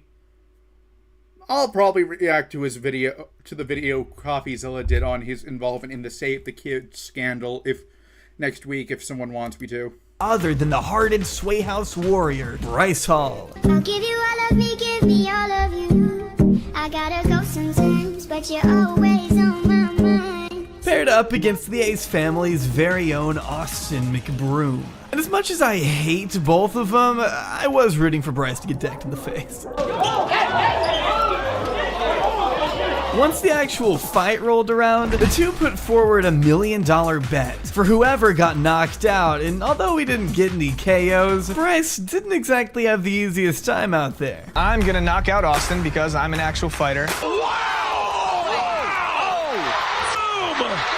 McBroom! I'm not a boxer. I'm not a fighter. I've never claimed to be a fighter. It turns out a 20-year-old MagCon wannabe doesn't actually fare well against an actual athlete. And Bryce Hall's head is just snapping back.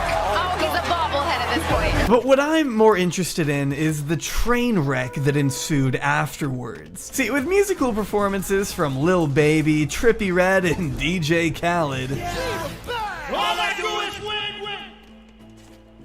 Got money on my...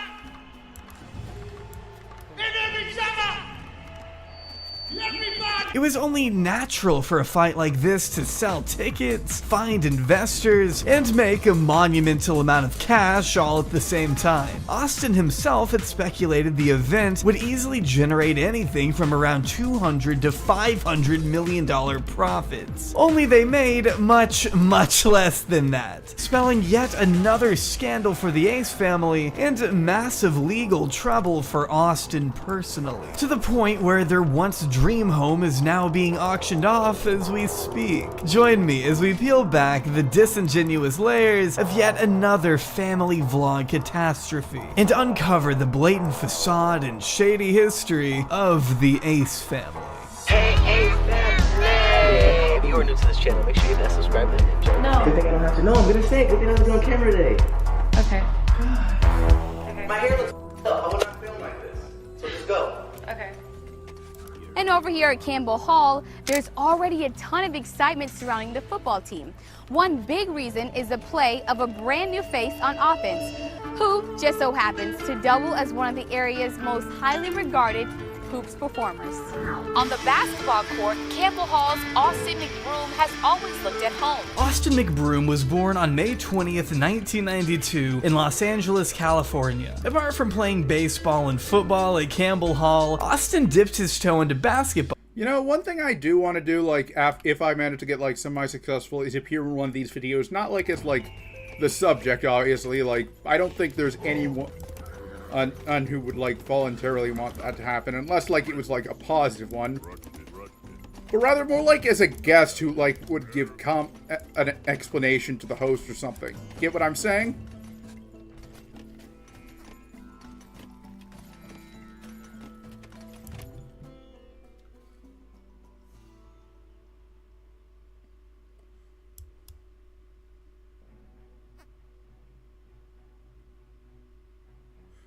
I should be using hoplites against the cavalry.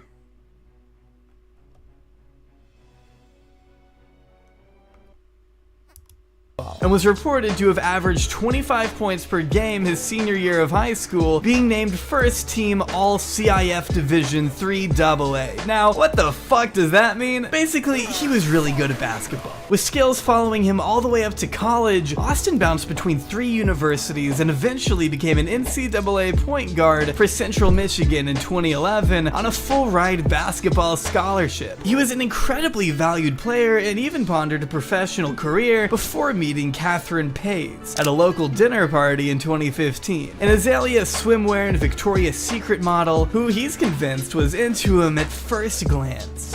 So we met at a little like party dinner thing, all white party dinner. Got there, shook her hand, and she was thinking about me ever since. After confessing his love to Catherine, she just kind of ignored him at first. Of course, with Austin's persistence and Catherine's growing openness for a relationship, the two ended up dating and having their first baby in May of 2016. Hey guys. Oh, it's already on? Yeah. Oh my god. Okay, go. Hey guys, we are here with another vlog, and we are going to do. You're not gonna like that. No. Hey. I promise we're gonna incorporate you in the next vlog, okay? Hey, Should we hold her? Should we? From that moment on, Austin seemed to value his family life more than a potential career in the NBA. But that didn't mean he was stepping away from the limelight. In fact, this was just the beginning for a brand new venture in the couple's lives. One that was sure to change the course of everything. What's going on, Ace family? Today is a great day. You know why? Because I get to prank Catherine. It's been a while now since I pranked her, so she will not be expecting anything. And today's a perfect day because her and Elle are out Christmas shopping for me, and she thinks I'm out Christmas shopping for her. So she has no idea what she has coming. Austin and Catherine decided to broadcast their journey into parenthood by launching a YouTube channel in January of 2016, just several months before their first child was born. Meaning the baby, along with their 2 younger children, have literally never known an existence outside of family vlogging. So take that as you will. She did it. Beds to the highest position. Mama, open your legs, open, stay like this, At first, the two began with pretty standard couple prank videos, which were incredibly popular in 2016. Basically, I'm just gonna get a little pet or something from this pet store. This is the closest one from our house, so that's why I'm here. I'm gonna get some kind of insect or a spider or I don't know, something that I can throw in the shower while he's in there. Now, something I noticed when researching this video is that the biggest couple pranksters on YouTube, BF versus GF, announced their break immediately before the Ace family began posting. With the two most prevalent pranksters making their very vocal departure from the platform, Austin and Catherine were there to quickly fill the gap in the market, whether they intended it or not. But whatever they were doing clearly worked, as their channel immediately took off, hitting 1 million subscribers not even a year after joining YouTube. Sure, they weren't the first family channel by any means, but as Distractify contributor Gina Van Stein wrote, they were one of the only content creators that took it to the next Kardashian level, as their uploads not only consisted of seemingly honest windows into their lives, they even made an effort to create social media accounts for everyone involved in their vlogs, which extended to their 3 children. Even their youngest son, who was only born last year, already has over 1 million followers on Instagram. And if you don't think that's the most bizarre shit in the world, I don't know what to tell you. I can't even fathom what it must be like. You know, I find it kind of, you know, the funny thing is that of the few VTubers I know of who are parents, I've yet to see anyone even consider trying to do, like, the standard family vlog channel. Like, Vexoria the Sun Uneater, does like feature her, talk about her kids, but not like, but more like in a, oh yeah, this is part of my life sort of thing, as opposed to like making them the focus. And even then, like, it's more like just like they're in the background. She is very responsible for a parent, and like, she brings them up enough so that her viewers know, hey, there might be something that comes up that forces me to end the stream or not stream today, but not enough where it, like, derailed from the stream. You get what I'm saying? Like, to grow up having that many eyes on you from before you even had object permanence. But when your family channel grows to over 19 million subscribers and 4 billion views, I guess it's not so much of a little community anymore, but an actual multi-million-dollar business to be kept up. A family-friendly facade that needs to be maintained in order to keep raking in the capital. Not the way I'd want to live my life, but to each their own, I guess. If everyone is happy and what we're seeing on screen is genuine, that's all that matters, right? But it seems to me that throughout their history on the platform, more than a few cracks have gleamed through their otherwise squeaky clean persona. Hey, dude. I got the same pair of socks as you. Yes. I see it go in my drawer. Well, if I run out, of course I'm gonna borrow your socks. Why can't I borrow your socks? Okay, it's like you borrow them. Okay, but you need to stop telling people that these are your socks, because sometimes they're not your socks. And everyone always comes after me. Okay? You too, what are you looking at? You got something to say? You got something to say? You got something to say? Alright, good. Say a little nasty. It's true, no family is perfect. Every parent has their flaws, but not every parent would be quick to take a child to an adult store and buy them a dick-shaped lollipop on camera, would they? What'd you say? What'd you say? What are you trying to get to? You love what? Oh god.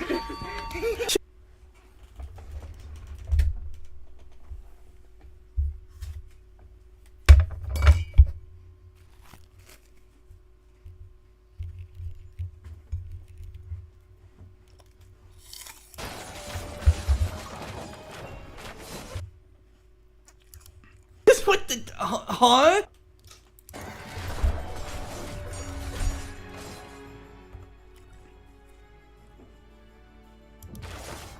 You know, I could maybe understand doing that, like, if they were, like, 18 as, like, a gag for April Fools, but not, but a kid, still, while they're still in elementary or middle school, no. Just no. Now, in his defense, who's to say how any of us would act when faced with the dilemma of either buying our 3-year-old a dildo-shaped food item or not doing it? Seems like a tough choice to me. These are the kind of hard decisions they don't prepare you for as a parent. God, it's so fucking weird. Just hear how uncomfortable he's making the cashier. He said it's a lollipop. Are you really making me buy this lollipop right now? You really want it? Yeah. Oh god. It's gonna be 7. Please, bro, put that in a bag right now. Keep that in the bag forever. Do not show that to anybody, okay? That's your little secret. Turns out this was Catherine's baby sister, so not sure what Austin would think of someone doing the same thing to his daughter, but you know, I suppose all families have their own little quirks. Maybe it wasn't weird to Austin, but it certainly was to his fans, as this one Snapchat video garnered mass media attention in the days following. But we already know how Austin responds to criticism, when he isn't avoiding it altogether, that is. Any kind of backlash tends to be met with tweet storms where he accuses his audience of being ungrateful. Some of y'all should be charged every time you watch a video. I don't know why y'all think it's so easy to make videos every day. If it was so easy, you would be doing it. Which was posted immediately after buying a $10 million mansion with the help of his fans' dedication, but I guess it's them being ungrateful. As fellow content creator Sarah McGonigal responded, "You film yourself destroying property, fake crying, and not donating money you promised, while creatives like me are building entire worlds out of pocket for a fraction of the income you receive for filming your pretty family. Start a Patreon like the rest of us, or get a new job." But hey, that sounds like a pretty big accusation, doesn't it? What is Sarah referring to when she says all of this? Could it be the massive slew of past controversies that involve being accused of destroying a neighbor's private property when filming jet ski videos in their pool? What? How's that even fun? Like, you're just going around in circles. I mean, maybe try visiting the ocean that's in your backyard. Or the time they worked alongside disgusting peasants at a friend's restaurant. You know, I don't understand why you would even do that. Like, maybe it wasn't one of those, like, endless pools, which, okay, maybe that would make more sense, but, like, even then, the scenery would get boring after a while. Like, with those, I can totally understand why someone would want to swim in them, but why you would want to use a jet ski? That baffles me. For content's sake. Ace family, I'm gonna make you guys proud today, okay? Hope so. Let's do it. Imagine being so privileged and out of touch that working at a restaurant, a thing millions of people do every day, is just a 24-hour challenge to you. I just want to eat everything I see, which I'm already breaking the rules, which is not good. But I'm not fired yet. I'm not fired.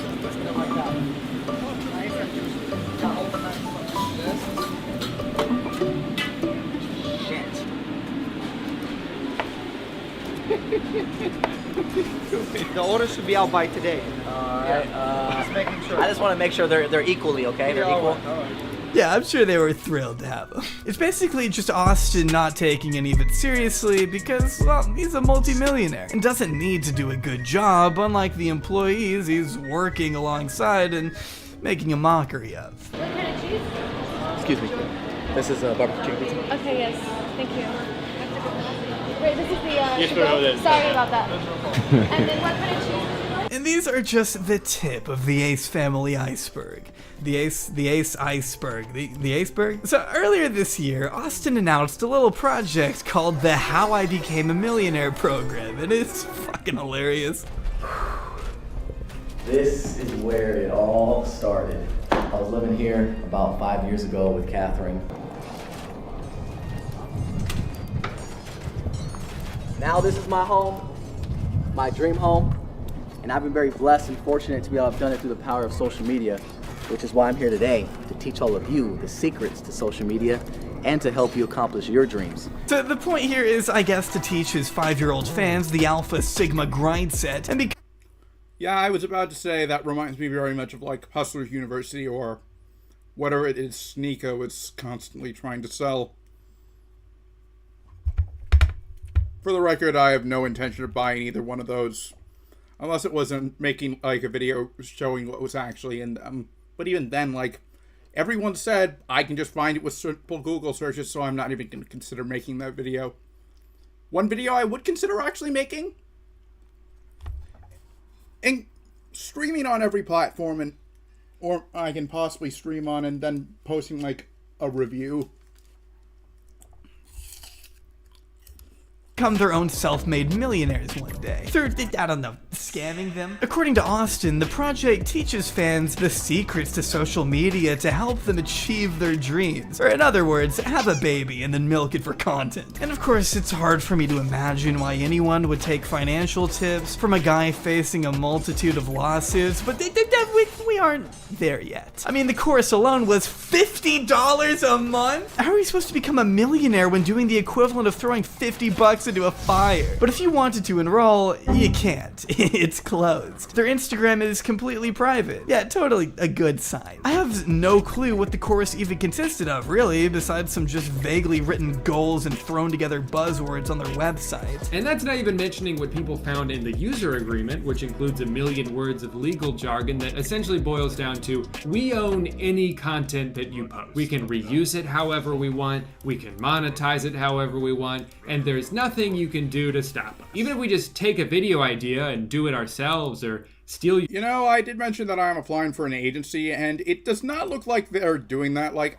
I understand at least the extreme the Ace family would go to. Like, I can understand them like owning the rights to my streams if I'm employed with them, but like if I have idea, but I would like draw the line at like them insisting, no, you can't use use concepts that you thought of and shared with us while you were employed. Now that wait after you leave.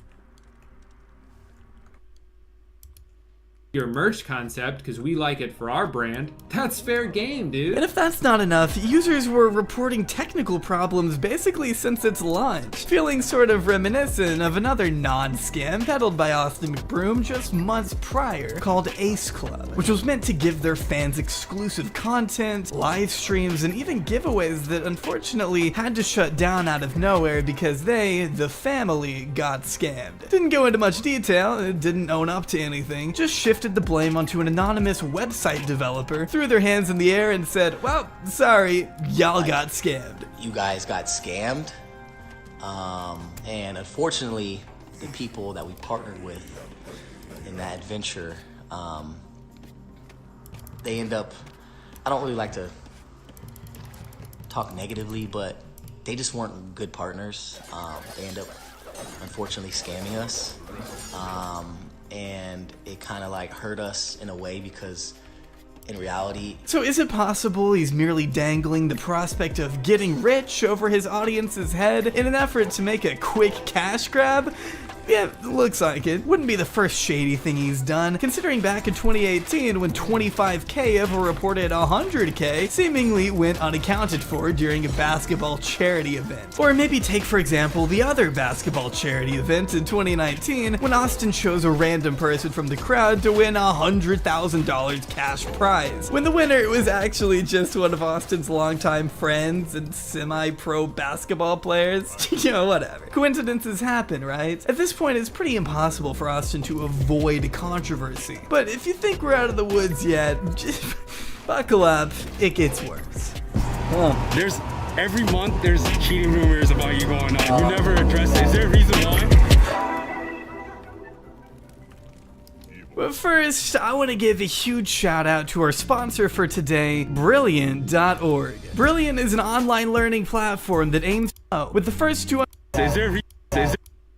subscription. Huge thanks again to Brilliant for helping out with your grades and my channel.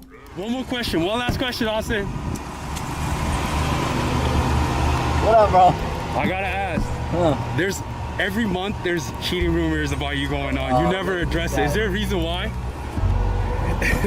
With a relationship like Austin's constantly under the microscope of public opinion, it only makes sense for rumors as serious as cheating to make headlines. Only you may not expect them to be this often. One time Austin McBroom was cheating on Catherine, and the girl he was cheating on her with left a lipstick in his car, and I'm sitting in the car with Jake, and we get a call from Catherine or Austin or whoever the fuck. We answer it, and it's Austin bawling his eyes out and Catherine absolutely screaming, holding this lipstick inside of their car. Accusations of Austin cheating on his wife Catherine have always been a part of the Ace family mythos, particularly in July of 2019 when a Twitter user posted a DM she sent to Catherine reading, "I wanted to let you know because you deserve to know as a mother and just a woman. Last weekend Austin was with some friends of mine in Miami. He slept with one of them and made her sign an NDA. I didn't think think it was fair at all for this to happen while you're at home with your babies waiting on them. But it was really just one screenshot, so the internet was torn between taking the message at face value or defending Catherine and Austin by giving them the benefit of the doubt. Catherine immediately responding publicly, "How about you post what you got, and if someone tries to sue you, I'll pay for it. Deal?" I swear people believe everything they read. But if that's where the accusations ended, I'm pretty sure people would have forgotten by now. It was Cole Kerrigan, a less than reputable source on drama, who leveled further accusations of not just cheating, but sexual misconduct against Austin and his father at the end of 2019. Austin was forced to put out a statement via Twitter, basically denying everything and accusing Cole of defamation of character. I'm a little uneasy talking about this situation personally, given that no victim ever came forward, and Cole's credibility was basically diminished the second everyone discovered he had tried to extort $100,000 from the family to keep an alleged sexual assault under wraps. So, not a great guy. And thanks to the way he approached these very serious allegations, fans and critics were quick to move forward without really digging.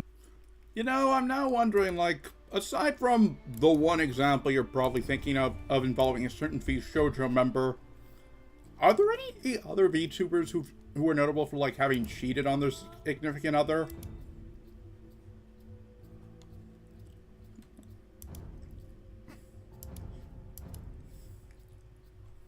Anyways, like, here's all the, like, original campaigns for Age of Empires 2, as well as a few new ones. This is the tutorial.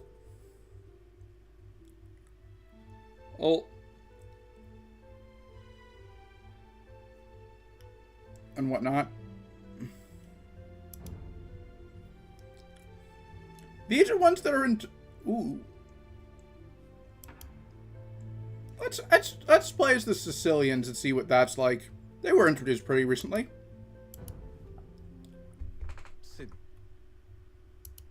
Any deeper to find more evidence. This time I haven't seen anything else there come to fruition, but it doesn't mean Austin escaped the cheating rumors altogether either.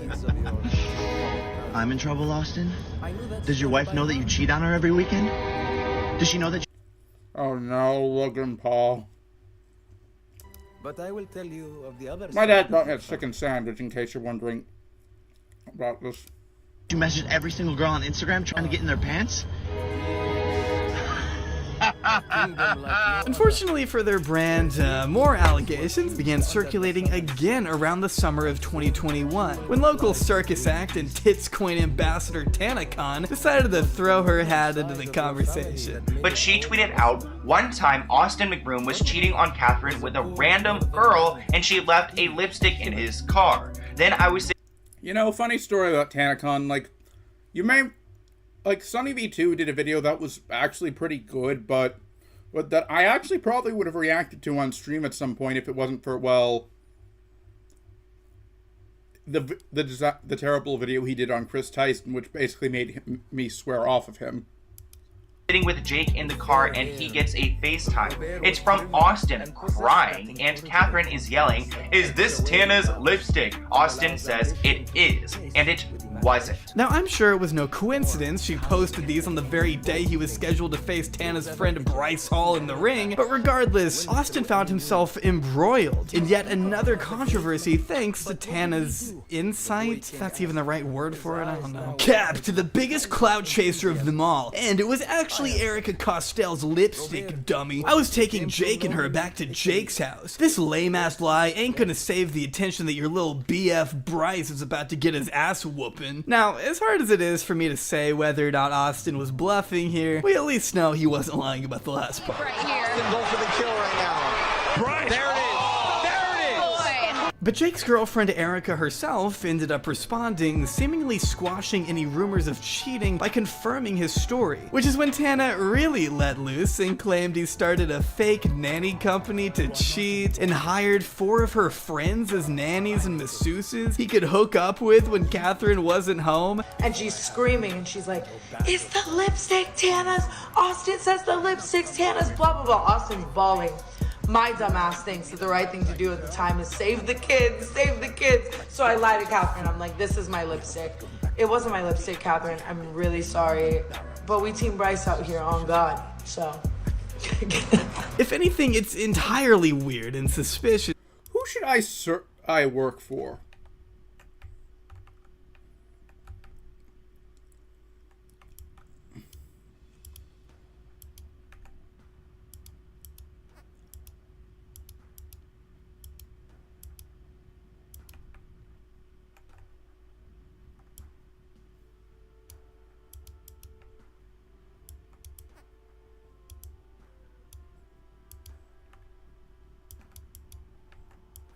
You know what? Let's go for the Byzantines.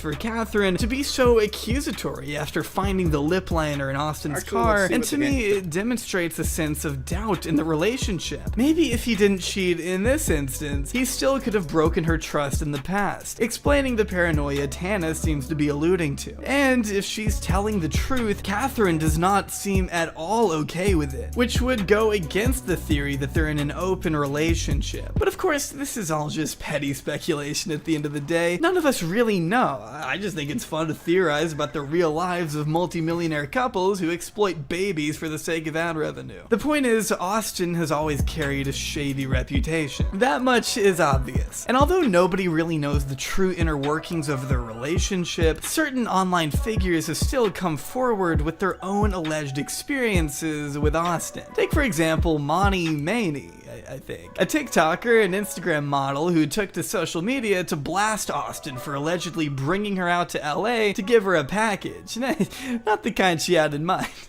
Sorry. A couple months ago, I get a DM from him on Instagram. You know, fun fact about Age of Empires 2, like when there a lot of the civilizations that are like and were carried over from the remaster of the original game, which included the Italians, but the Italians are a bit odd since, well, they're like general Italy. It's not like Italy after it was unified from like the Franco-Prussian in the aftermath of like the Franco-Prussian War. Rather, it's more or like a generic one. Like, it would be like if, say, all of Europe was represented by a civilization called the Europeans. And I say that because I find it as realistically it should have either been the Papal States or Genoa. Papal States because why not? And Genoa because the unique unit of the Italian civilization is called the Genoese crossbowmen. Alright, these ones can actually build buildings.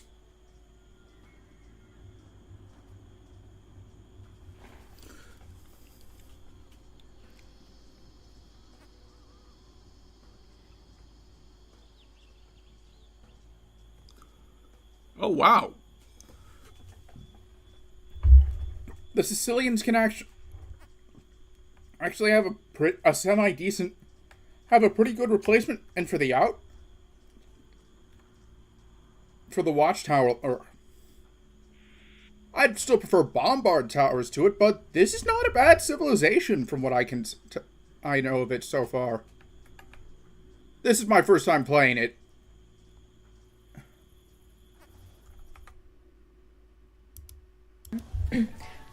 Just asking me if he could send me stuff from his clothing brand, and I was like, of course. Like, I knew who he was. Like, I had never talked to a celebrity. Like, I was pretty new to doing like collabs and stuff at the time, so I was like, oh my gosh, he really just messaged me. Like, I was just like stoked.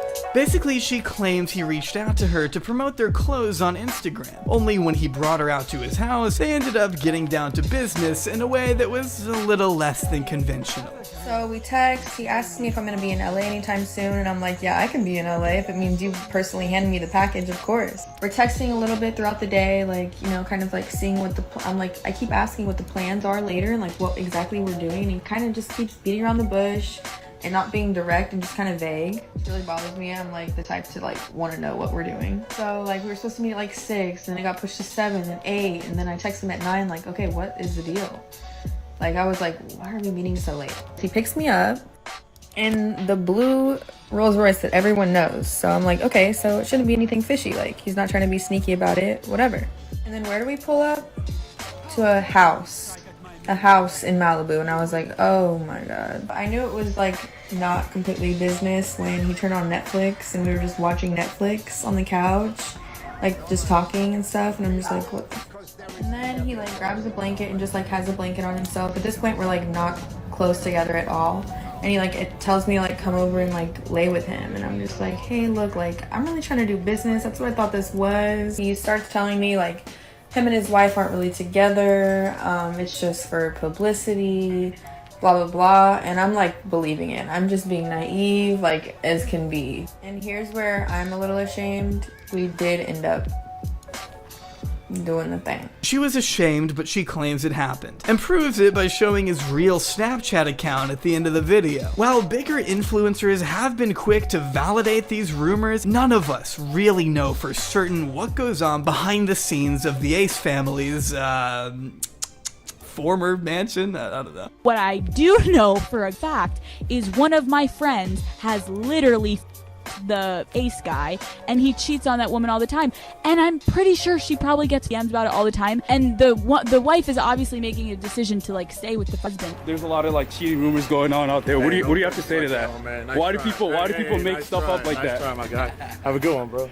All right, man. Thanks, Austin. Take care. But if these rumors really tell us anything, it's that the family-friendly image of the Ace family is just that, an image. One that Austin seems to care deeply about, but always manages to get himself into more hot water than he bargained for. My case in point, social gloves.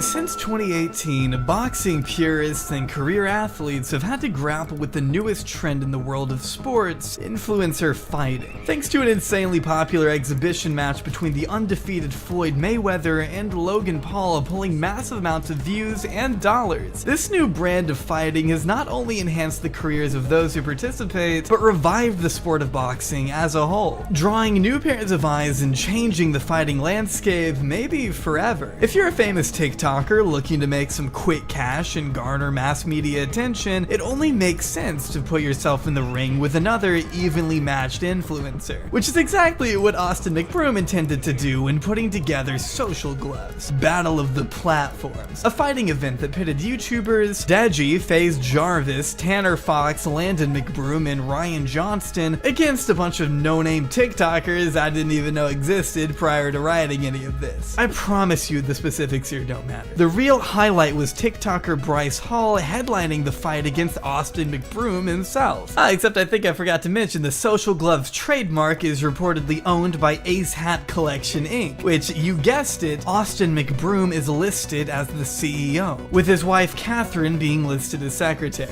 which I think is only a tad weird right off the bat. Wait, what the fuck? The headlining fighter is the CEO? No one's bugged out by this?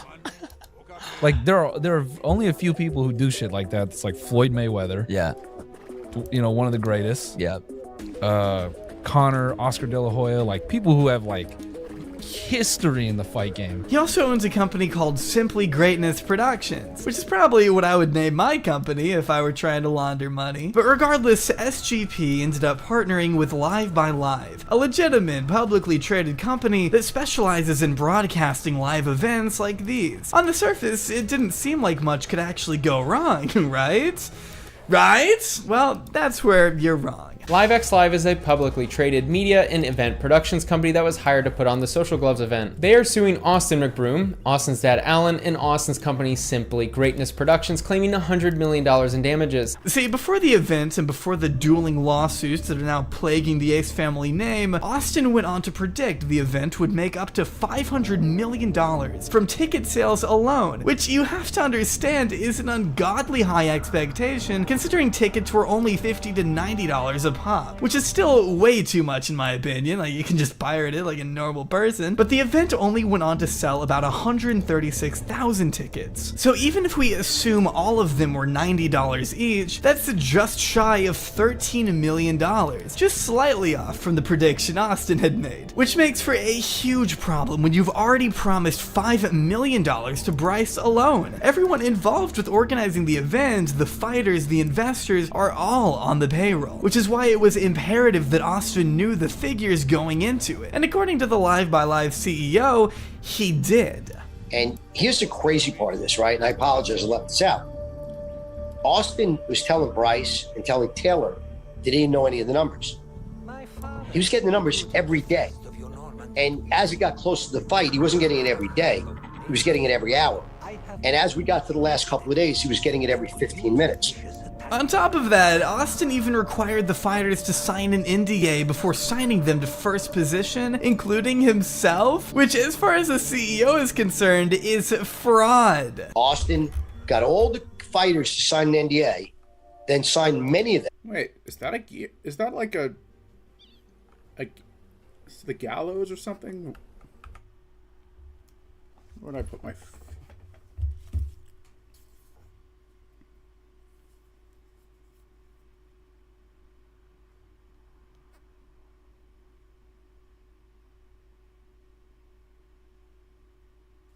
Oh yeah, that is the gallows.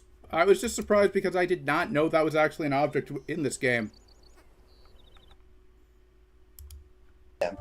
To a first position. When you sign to a first position, you legally cannot sign a second person to a first position, right? Is it fraud? Is it breach of contract? Is it worse? But it's been reported that fighters had no clue the earnings were going to be so much lower than anticipated. Part of this is because Austin's massive stupid fucking ego prevented him from being realistic about the sales. Generating hundreds of millions of dollars without pay-per-view is just not feasible, though he seemed to be convinced otherwise. Austin was so arrogant, right, and so egotistical about this that he refused to put it on cable and satellite, right? Now, this is the ultimate, stupid pill in life, which is 98% of every ticket in pay-per-view in the history of pay-per-view, right, that has been sold, was sold over cable and satellite. Now, it's possible Austin was just trying to cut down on marketing expenses to make more profits, or he was just too full of himself to actually grasp reality. Although it's been rumored that some of the fighters have been paid, investor James Harden is still guaranteed a payout of $2 million regardless of if Social Gloves goes bankrupt. So James could still go after Austin personally, thanks to that minimum requirement mentioned in the contract. All because Austin was way too cocky to consider the notion that, hey, maybe the fight won't be able to make $100 million without pay-per-view. Sure, it generated over 1 billion impressions online, but that just wasn't enough to cover the massive expenses. And after once again putting the blame on another party, like he's done in the past, Austin McBroom is being hit with a $100 million lawsuit from Live by Live for defamation, breach of contract, fraud, and other charges, which is a lot of money. According to some, Austin seems to be behaving as someone who has a lot less cash than what they may want you to believe. My interpretation with Austin after following this event is he's a guy who has significantly less money than you'd think. He's tied up in a lot of lawsuits, his cash is sitting in his lawyer's country club memberships, and he has just enough to keep up the facade. This is not the behavior of someone with money and integrity. Now, contrary to popular belief, I don't hate the Ace family. One might assume that because of the scathing video I made about them, but I don't have any beef with, their 1-year-old son. I think Drew Gooden said it best in saying it's not particularly the Ace family everyone hates, it's mostly just this one. Because with every new scheme, controversy, or headline to concern the family, it's usually Austin at the forefront, with his lavish lifestyle of cars, flexing, teaching children how to become millionaires, sort of clouding the whole relatable family vibe they may have been going for originally. It's gotten to a point where Austin's greed has essentially led the family down a path of no return, one that I don't think his children will be quick to appreciate once they get old enough to realize what's been going on. That they've been treated as mere accessories in the dramatic rise of their parents' business. Born into a fast-paced life of drama and inherent contention, I imagine being in such a close vicinity to the madness can't be good for a literal infant, but Austin's drive has already gotten the family into way more hot water than they ever could have imagined. Now staring down at multiple lawsuits, all while having to auction off their house after not paying the necessary mortgage and taxes, reportedly. Not to mention another lawsuit involving their previous residents when they failed to pay rent and broke out of their contract early. And now the newest scandal involving 2 other massive TikTok figures and an NBA All-Star player. With all things considered, it's no wonder Catherine is starting her own channel separate from the Ace family. Maybe having an alternative flow of income would give the family some kind of safety net if Austin ever has to file for bankruptcy after one of his several lawsuits. I mean, who knows? The shady activity of this couple knows no bounds, an unfortunate truth that flies directly in the face of the hollow facade they've tried to maintain for the past several years. But I guess with Austin's brother literally faking his entire life on social media, we probably shouldn't be too surprised. Keep on keep running.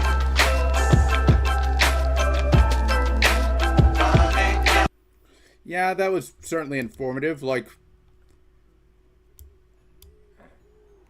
once again, this is the 3rd new civilization I'm playing out. So you know what? I think I'll just finish off the mission and let the rest of the stream be, and for the rest of the stream. Then I think I might call it a night. Like, it's not like I'm doing anything important tomorrow.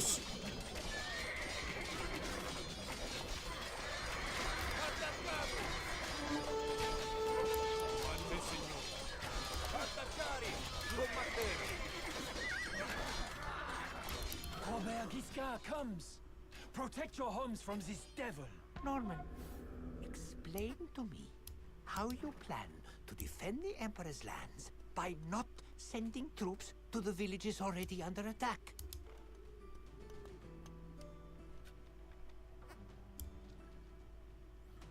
What village is under attack?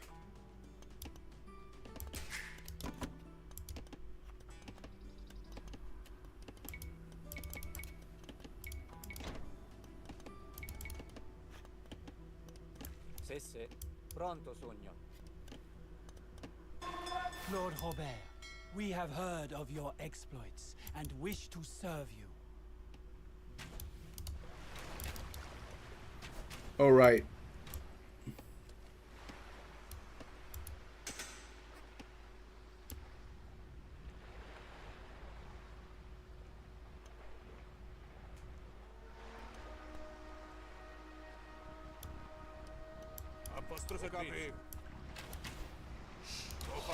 Attacamo!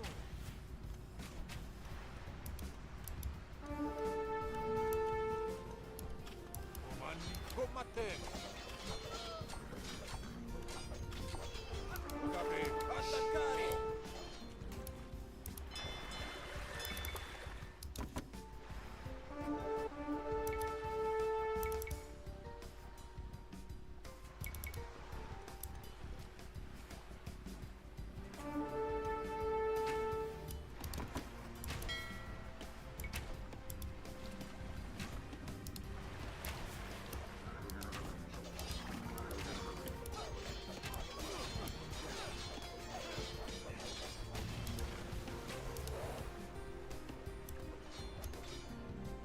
Sì, attacchiamo! Sì, signori, ho fatto. Combattiamo! Attaccare! Attacchiamo! Sì, signori, ho capito. Ho fatto. Sì, signori, ho capito. Combattiamo! Attaccare!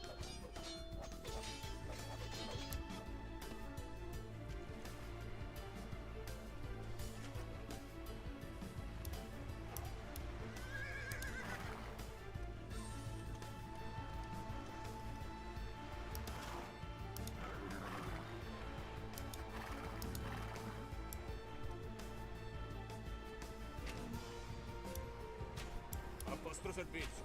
Attacchiamo!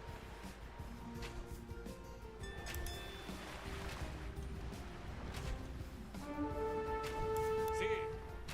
Comandi o fax.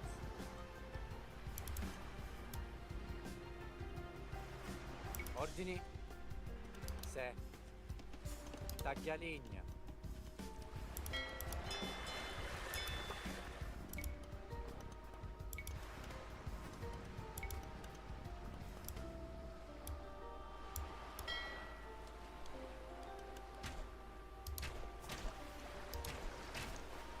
Sì, ho capito.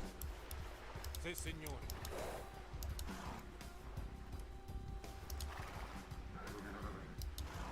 Oh. This is...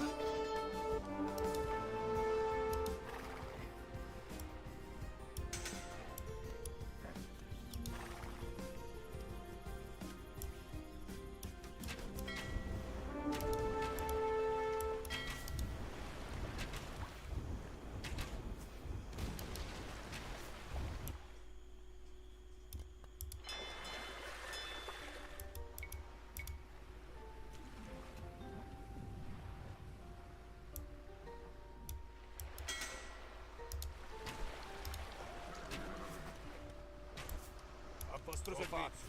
Attaccare! Comandi, sì, signore. Sì, ho fatto.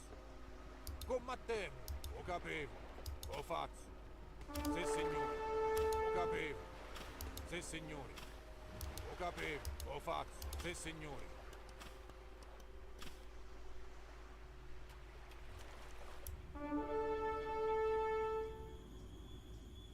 Do I have to bring...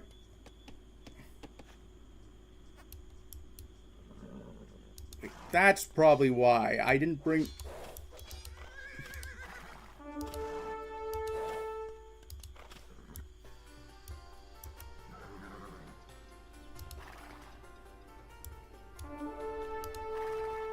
Comandi. A vostro servizio, ho fatto.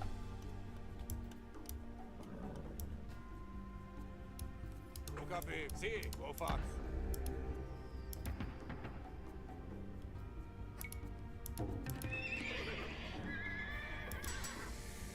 I think I know why I didn't capture that. I think I need to bring, like, the hero unit I have over there.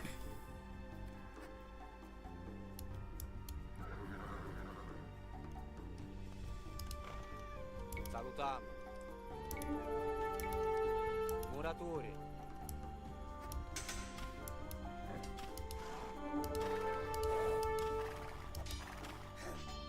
Comandi. Attaccare!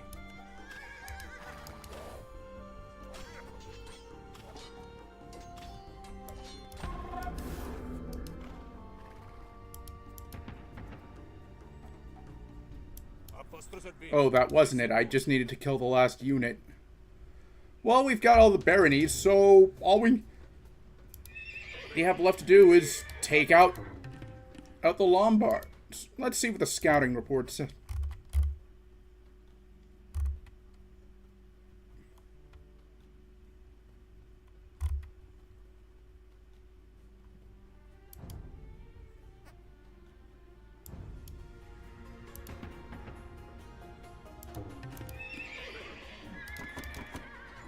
You want...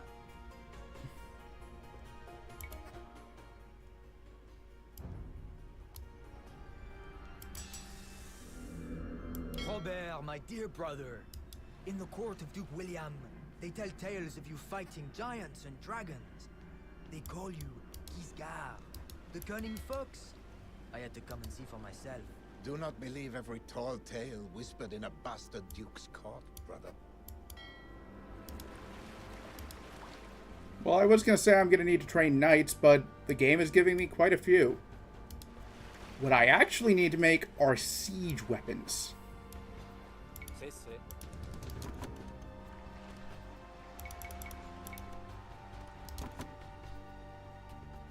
Pronto, Sogno. Va bene. Trying to remember if trebuchets are available in the Castle Age or the Imperial Age. Muratori. Things are changing in Normandy, Robert. Duke William has plans to conquer England. But I would rather fight alongside my brother. Here. He'll probably never... Nothing will probably ever come of it. I don't think I need to tell you how sarcastic I'm being with that statement. Like, fun fact about William the Conqueror, his original name was William the Bastard, but, well...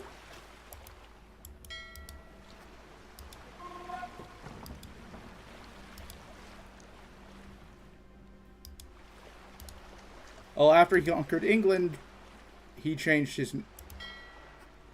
and he got a much more dignified title. Wonder what he'd think of the fact that the UK basically managed to control so much of the globe eventually.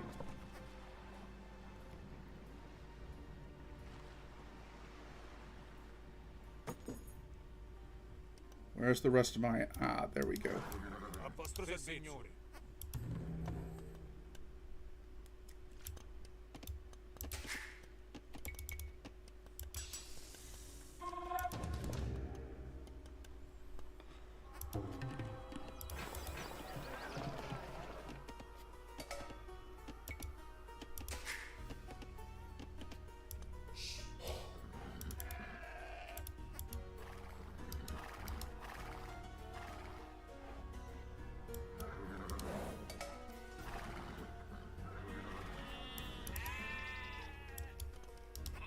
Salutiamo.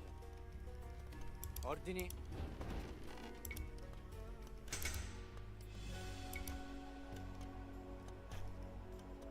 Sì. Muratori.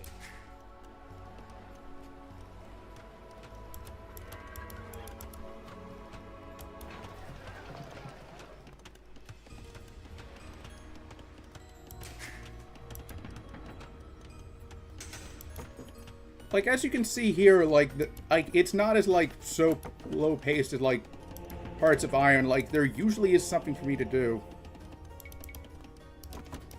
Like making these monks, for example, which...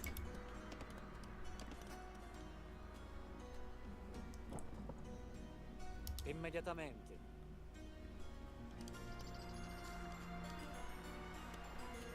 Minatori.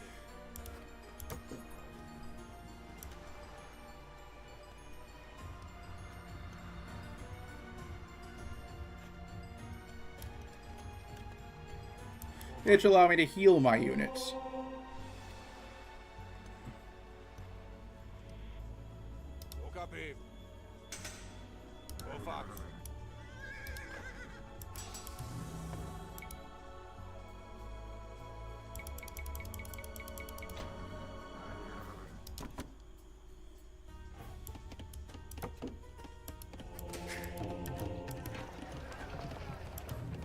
So after thinking it over, I want, in addition to knights, I also want some...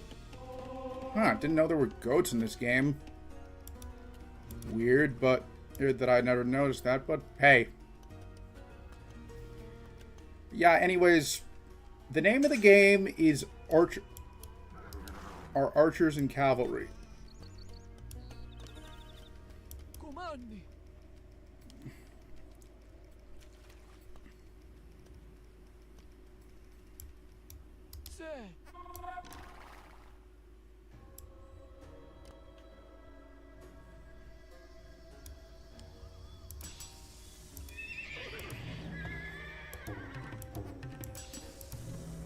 I could cut out, like, you might think I just cut out the middleman and make cavalry archers, but those are pretty expensive.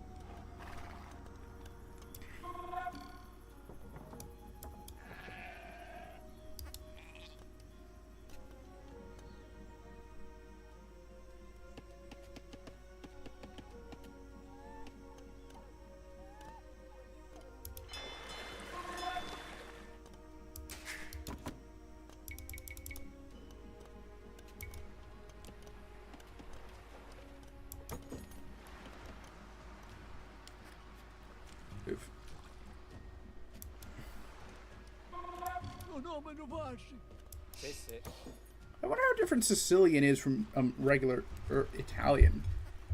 I should look that up sometime. Ordini.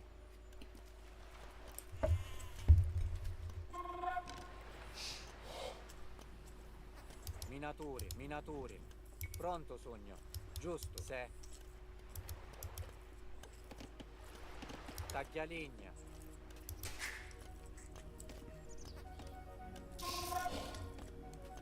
Salutiamo. I forgot that I'm limited by population.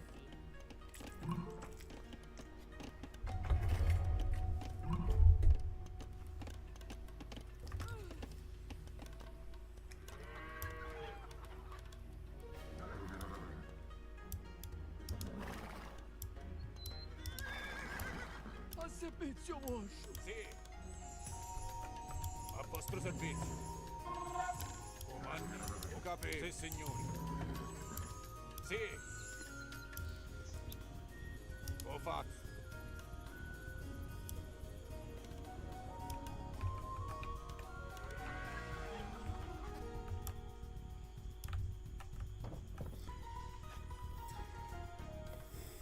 Battering rams would not be my first choice for this sort of thing. Like, I actually prefer using bombard cannons if I have a choice, but like, I cannot advance to the Imperial Age, which is what you need for to make bombard.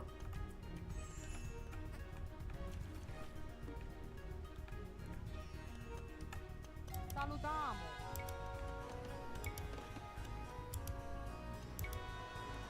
Muratori. Sesse. Minatori. Sessi. Minatori. Pronto, sogno. Muratori. Pronta. Comandi, lo faccio.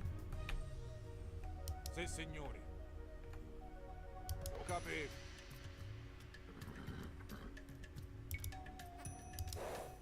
Sì. I probably shouldn't put my heroes on frontline duty. Like, this isn't like Empire Earth, where they actually have abilities that would be useful. I wonder if I'll ever stream that game.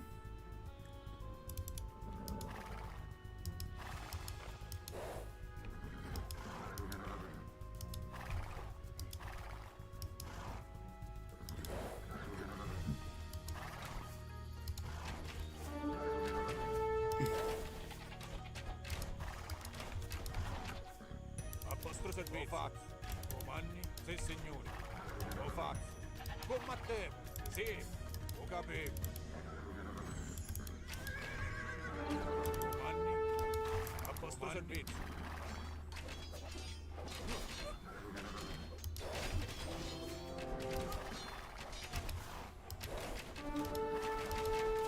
Sì. Attacchiamo. A vostro servizio. A vostro servizio. Sì, signore. Attaccare. Sì.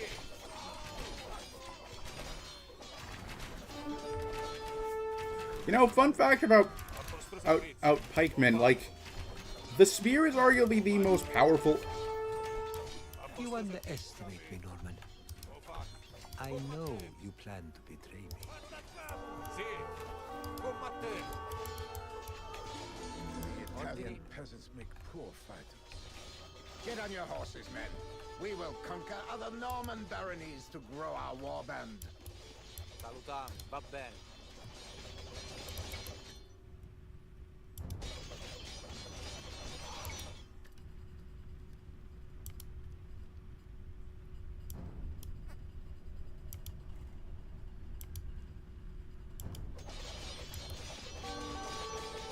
Pronto, taglialegna. Salutiamo. Se. Perhaps I should have gone with the Lombards instead.